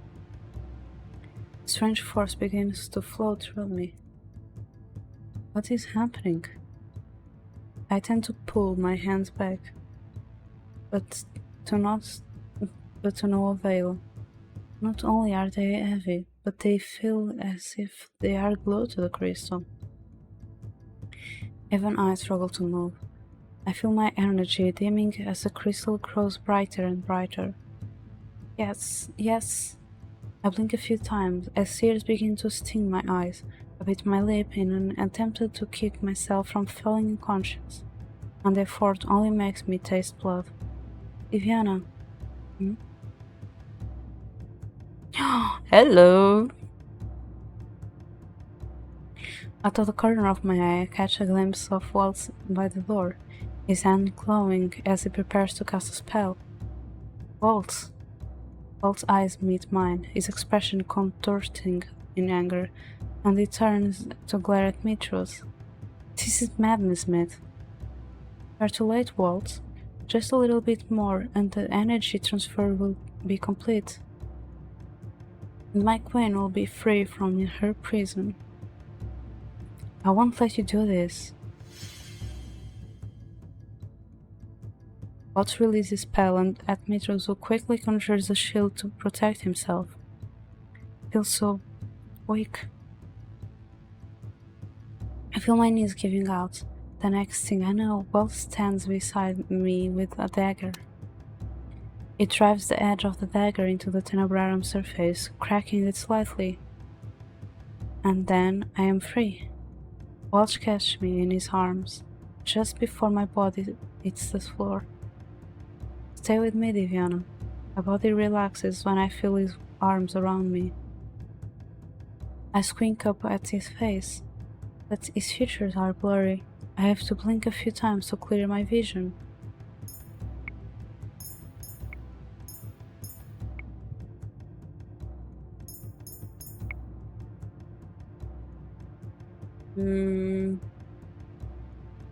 I like the second one, so I'm putting the first one out.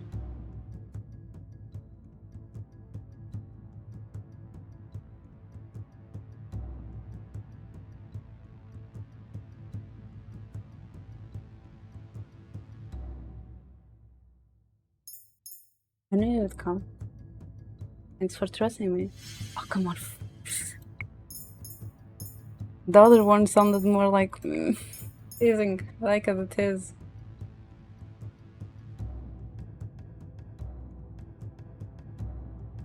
It took you so long. Breaking in wasn't exactly the easiest task, little star. I managed a big smile. What matters now is that you are here. How did you get in here?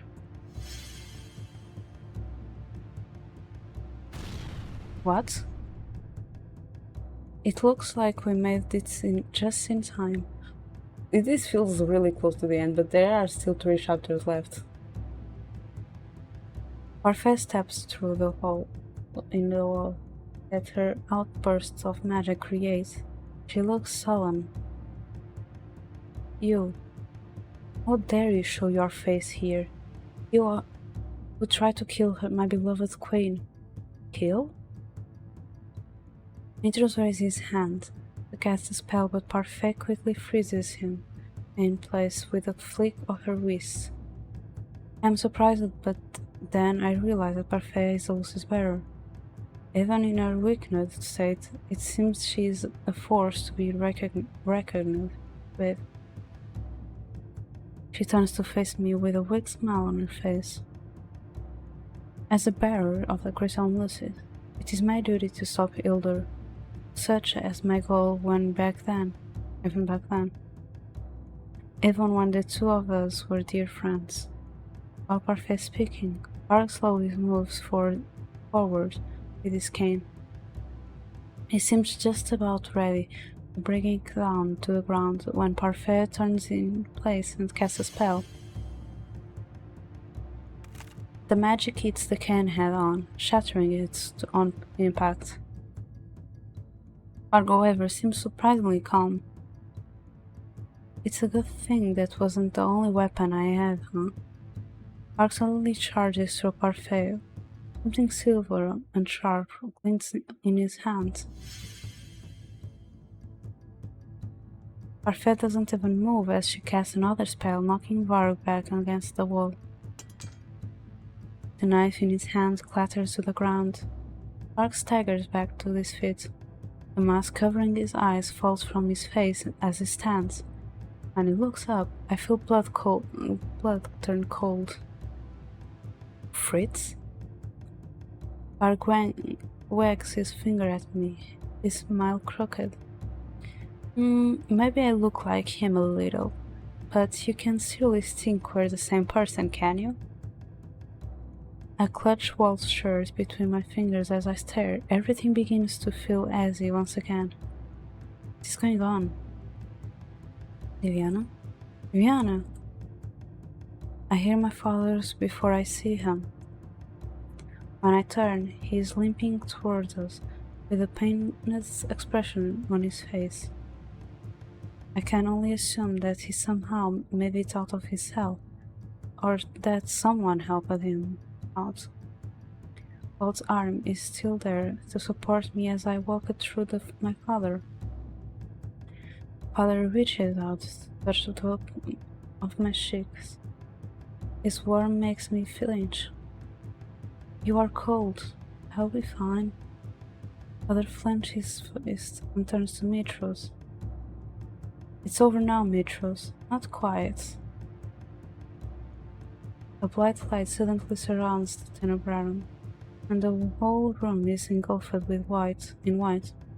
Should have killed you a long time ago, dear Gennaro.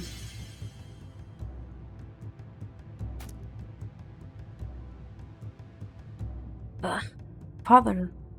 I'm unable to see what happened, but as soon as the light disappears, I see that what horror has happened before me. I scream when I spot the large gash in my father's chest. Blood pours from a wound from a blade of light. I catch my father in his arms as he stumbles back, but quickly comes to stand beside me to help support him. Father! Now this kingdom is mine once again. The voice is familiar, but distantly so. It is a voice from my memories. I look up and suddenly there she is. My mother stands before me, beautiful and regal. Her eyes are cold, lacking any kind of love as she looks over at me. Viviana. Welcome back, my queen. Mitros somehow managed to escape from Parfait. Is now down to one knee before mother. Hildir. Hello, dear Fate. It's been a while. Parfait puts a hand to her chest. As she begins to cough, she collapses to her knees. We have grown weaker since we last fought. Lady Parfait. Mother's eyes snap towards a narrow. I see that the traitor is here too. I also see that you've managed to reunite with my daughter. Mother flicks her wrists as she casts her spell. You'll pay for what you did to me. Step back. Parfait quickly steps in front of us as an invisible barrier appears just as Mother conjures a series of sharp ice projectiles. They bounce harmlessly the shield, but I can feel the rumble in the ground as they tumble down to the floor. Ugh, Parfait. Parfait is still kneeling on the ground. Now I can see blood on her lips. Viviana. I look down at my father, his shirt soaked with blood, but his eyes are still barely open. Father, I feel tears brimming in my eyes. The room fills with light, this time emanating from the floor. Slowly, our surroundings begin to blur. Go then, run away, Parfait. That's all you have ever done. Parfait's voice is impressive and pained as she speaks. We will stop you, Wilder. The last thing I see is Mother's wicked smile, and the light swallows us whole. When the light fades, we are back into motion. Parfait is still on the ground, but now she seems like she might sink into it. Lady Parfait? I'll be fine. Just call Rumple quickly. Waltz starts from the room immediately. Father, please hold on. My father's clothes are now dyed a crimson. That stains into my hands and dress. A month later, Waltz returns with Rumpel. He rushes over to the king. The moment he sees him. Rumpel tears my father's shirt open, revealing a deep wound on his chest. Quickly looks over his body, then attempts to apply pressure to the wound, but the bleeding does not stop. He lost too much blood. Can't you do something? I'll do my best, but there is only so much I can do, princess. I cannot perform miracles. There is a faraway look in his eyes as he says this, almost pained expression in his face. Its helpless expression makes the panic surge in me again. And you call yourself a doctor? Diana, calm down. I cannot lose him, Waltz. I don't have much time left, Diana. Turn to look at my father, eyes filling with tears. No, don't say that, father. Oh my god, I had a feeling that he would die. I don't like this.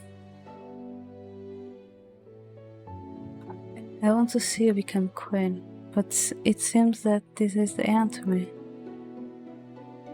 I collapsed beside my father, and he reached up and shaking hands touched my wet cheek. Protect our kingdom. Can only know that I will always be with you. I love you, Diana, and I am proud that you are my daughter. Father smiles at me, and it is so genuine and warm that it brings fresh tears to my eyes. His eyes slowly close, but the smile never leaves his lips. Father, shake him, but he does not react. No. I lean over my father, willing him to come back, to open his eyes, but he is no longer breathing.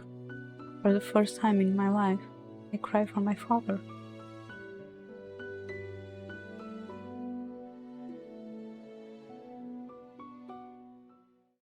Ever since my father's death, I have locked myself in my room. I am filled with constant grief and pain, but I've become numb on the inside. Even when I cry, I want to cry. The tears won't come. Viviana, I brought you something to eat. I am in no mood to eat. Paul sets the tray down and walks toward me. The blankets crumple as he sits down beside me.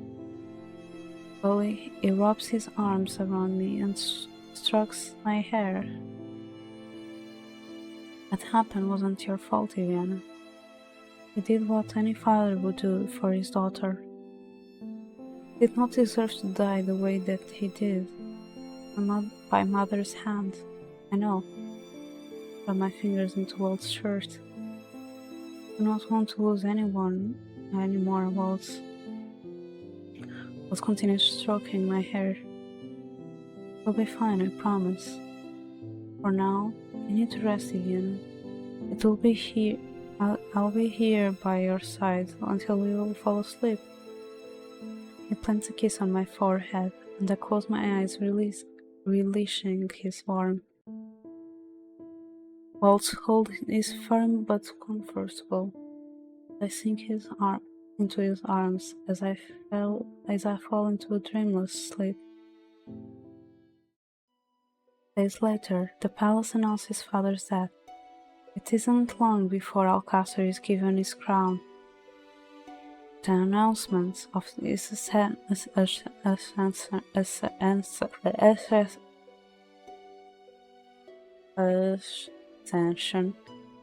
comes with an explanation of the king's death. Paulus paints me as a criminal, telling the townsfolk that I was the one who killed the king. I'm labeled a fugitive, and the royal family is officially declared missing. We have all been hiding together since then, the royal family included.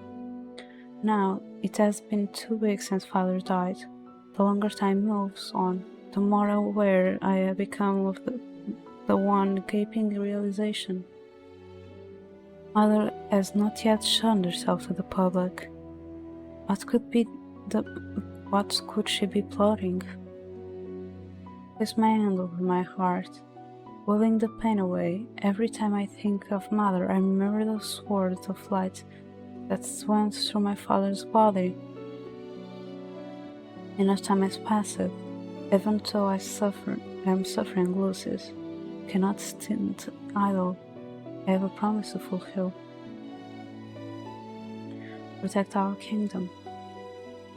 I am about to go back to my room when Perfect calls me. Laura stands beside her. Viviana, can we talk with you? I look away, avoiding their eyes.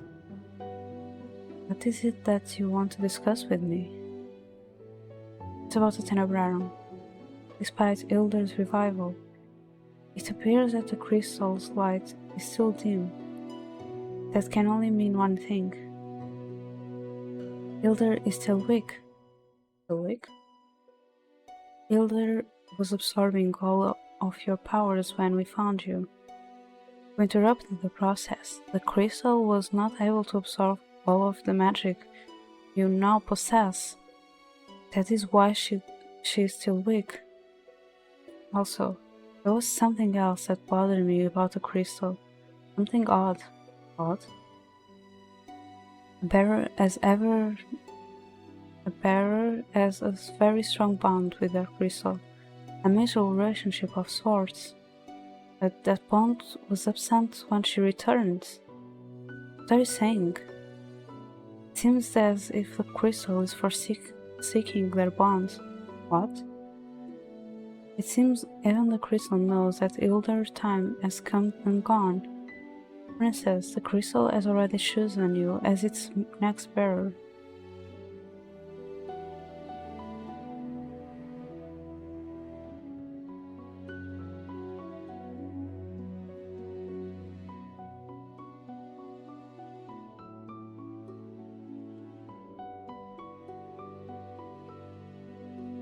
A small blessing, but it doesn't change the fact that Hilda is still the strongest witch. At least, that is what she wants us to think. Orphan and Laura exchange a glance. The crystal has chosen its next bearer, and you have just as much potential, if not even more. Laura turns to me, her usually accent expression more sullen. Are you ready to learn magic, Viviana? Magic that you will potentially use to defeat your mother? I've never used magic before in my life. I've never been raised as a witch, and using magic to defeat mother? I do not know. Well, regardless of what decision you make, we will all be here to support you. To Laura and I want you to know that.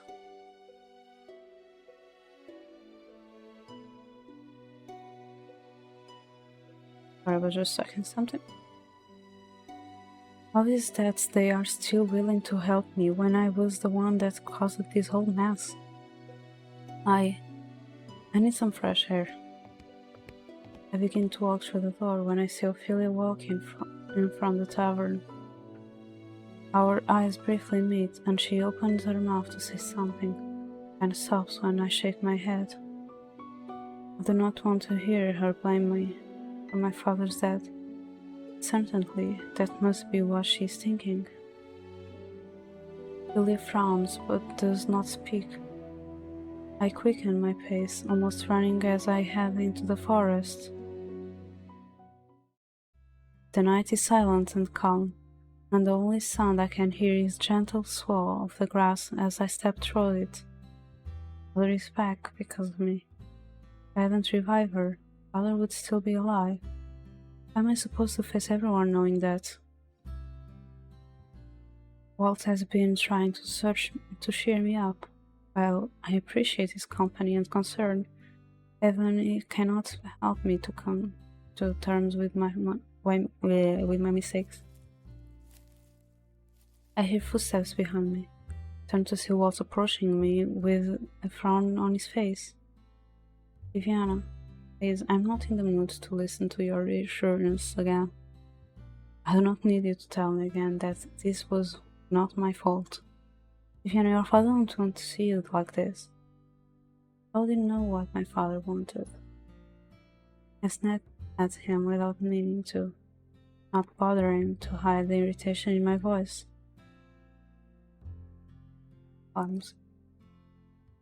He'd want you to walk forward, not linger on the past that cannot be changed. You've been distancing yourself from us since the king passed. Don't think that I haven't noticed? Why is that? Because this is the only way I can keep them safe.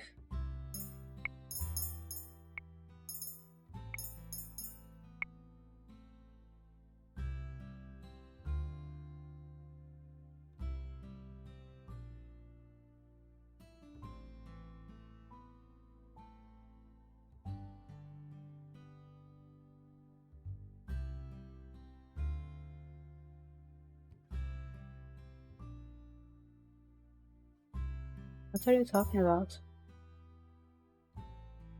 And you know exactly what I mean. I'm tired, Waltz. You're avoiding the subject again. Because there is nothing for me to say. I wanted to show something. I want to show you something. Keep your eyes open, Diana. You can't miss it. Waltz snaps his fingers, a golden orbs of light suddenly spring to life around us. I can only marvel the orbs of light floating around us. They look like stars dancing through the night. It's beautiful. You cannot truly appreciate how bright a star is without darkness. Paul snaps his fingers again and most of the lights go out. During difficult times, the lights grow dimmer.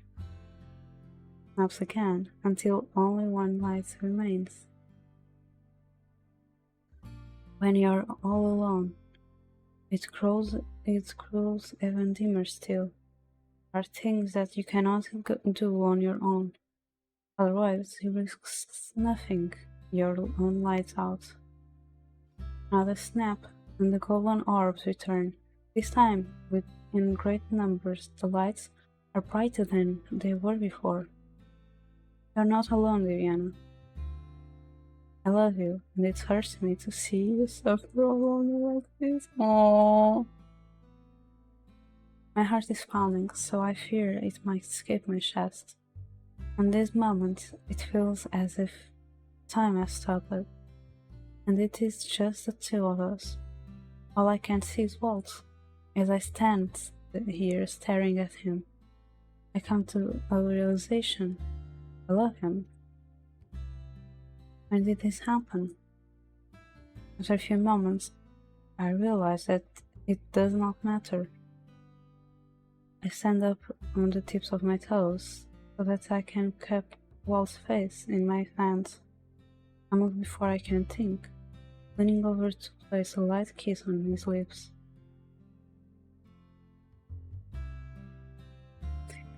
I think I did a good choice and this wasn't my intention. Because I haven't seen a crystal yet. I feel a warm around me as Waltz pulls me closer. The kiss becomes more heated, and I feel a gentle flame stirring in my stomach, even as my mind becomes foggy. I feel his tongue on my lips, but when I part them, he has suddenly drawn away. Takes a deep breath. Sorry, I needed to catch my breath. Feel the heat on in my cheeks, and have to fight back my embarrassment. Also, I like how the background became like the lights moving. I just kissed Waltz. I look up at Waltz, suddenly realizing how close it is to me. I quickly bury my face into its chest to hide my embarrassment.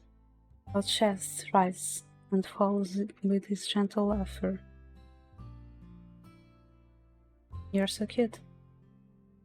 Close my eyes, allowing his warmth to envelop me like a blanket. I love you, my little star. This is not just your battle anymore, Evian. You don't have to carry this burden alone. So please, trust me, trust in me, trust in us. I'm overwhelmed by Walt's words, make me feel strangely light, as if a weight has truly been lifted from my shoulders. I will, thank you. We should go back now, or else everyone might get worried. Waltz places a soft kiss on my forehead and smiles at me as he pulls away. He extends a hand toward me. Let's go, my little star. I smile as I slowly take his hand. We walk back to the Martian, hand in hand, momentarily forgetting about all the bad things that have transpired.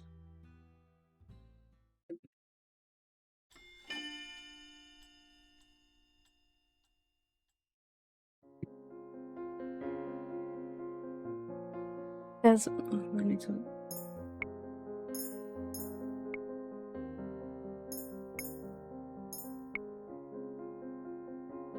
It has been almost 3 weeks since Mother Revival, and yet I have not heard or seen anything from her.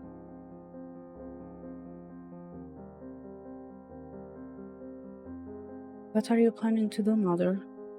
Parfait told me before that Tenebrarum had already chosen me as its next bearer. Does that have anything to do with why Mother is still in hiding? It's impossible not to feel the weight of my new responsibility. I have yet not fully accepted that I am now the bearer.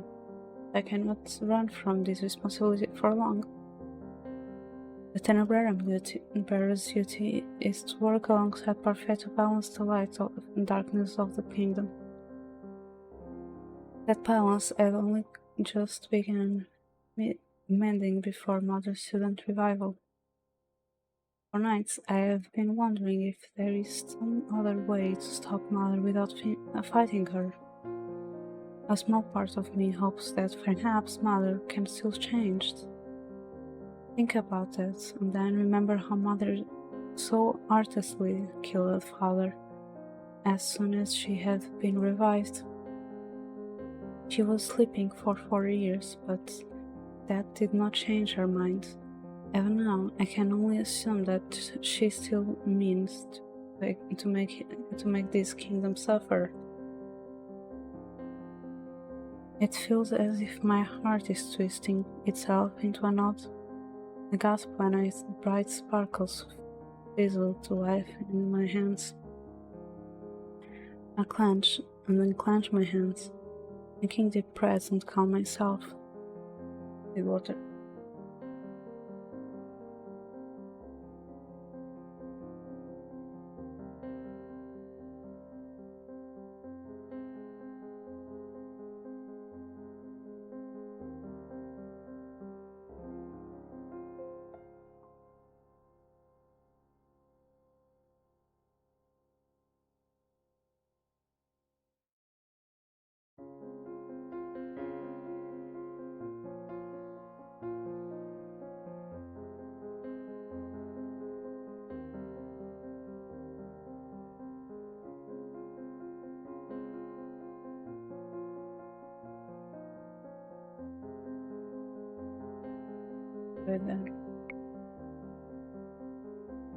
Ever since I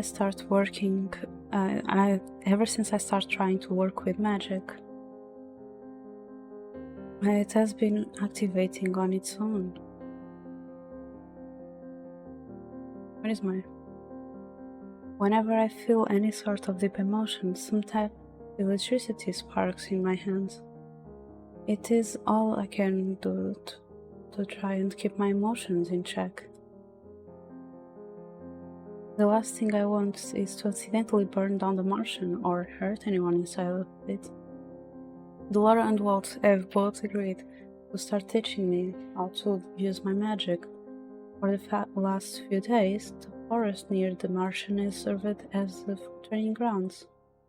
Parfait constantly cloaks the Martian in powerful magic to keep our presence hidden from Mother and the other witches. Allows us to use our magic without worrying about being tracked. Still, Parfait constant spells has considerably weakened her. Laura and Waltz tried to convince her not to cast it in the first place, but Parfait insists that we remain as close to the Tenebrarum as possible, rather than move somewhere safer. He told us all that I need to be close to the Tenebrarum as it's better. As far as we all know, the crystal is still unmoved in the palace.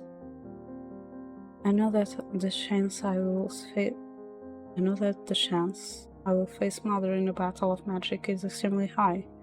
Although I feared the outcome, I have no choice but to consider the possibility. Time is running out, and I do not have the luxury of waiting much longer. I must decide what I must do.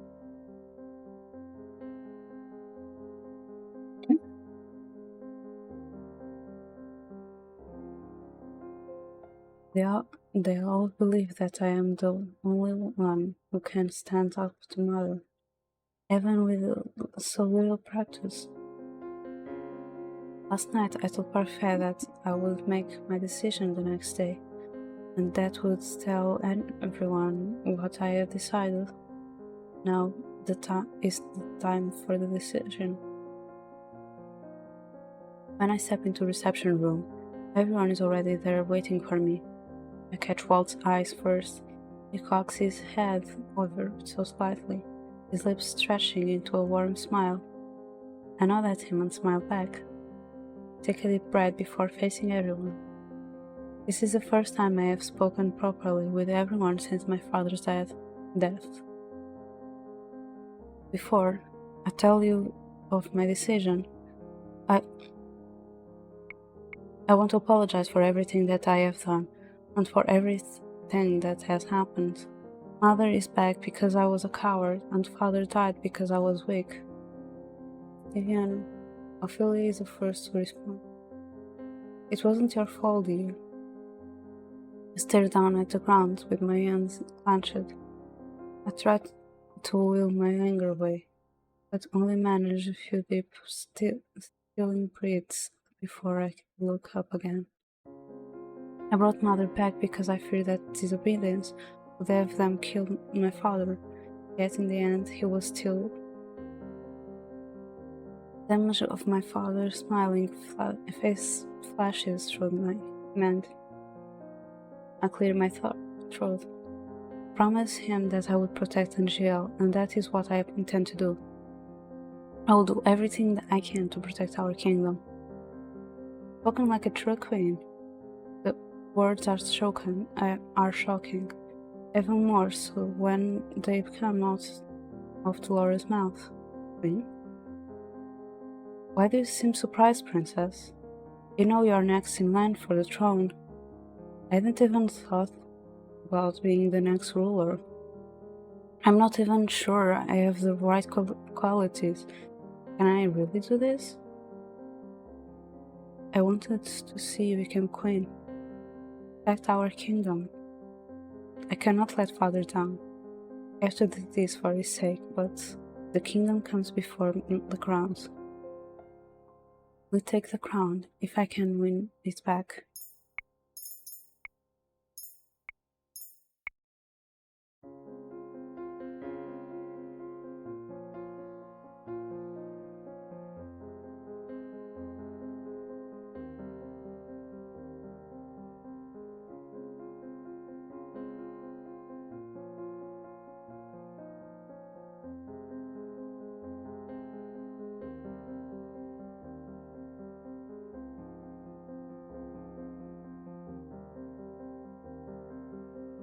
I'll be right back.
I'm back.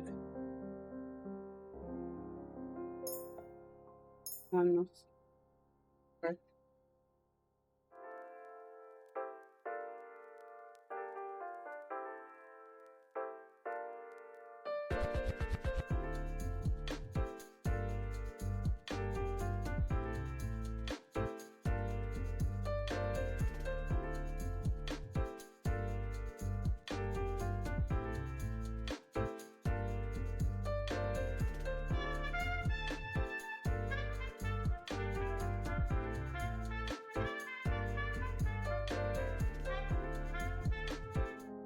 Okay.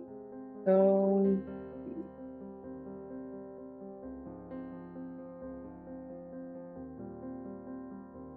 I'll put a second one now.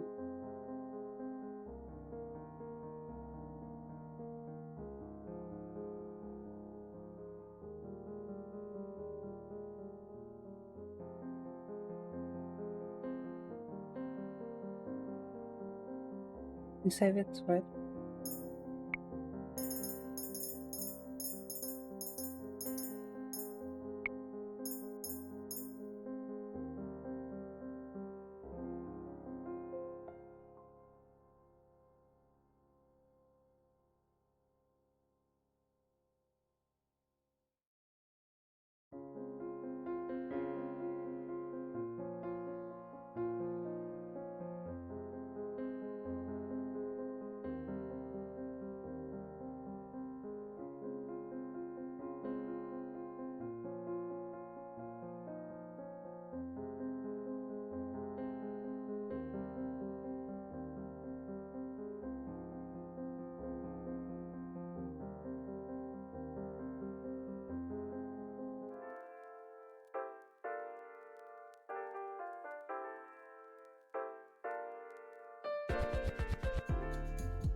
The game just closed. Hmm, the game just closed. I think there's a sign for me to just go on and write. I'll take this sign. Also, my throat is hurting, so I think it's a good sign. I'll just took a note of what was my idea. Good thing I saved it in the choice part.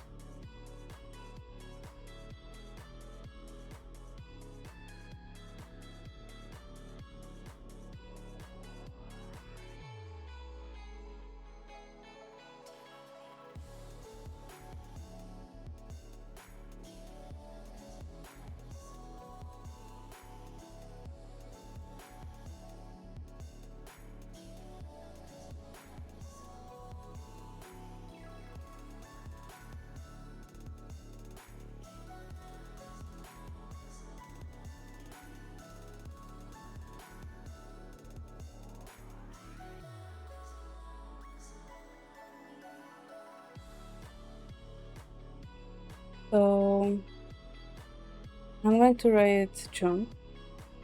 So yeah, the red message will be Henry.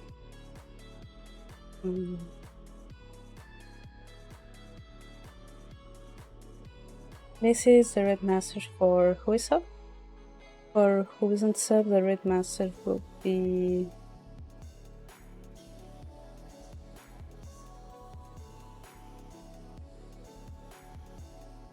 for the who isn't sub, the red message will be this one, and we're reading June.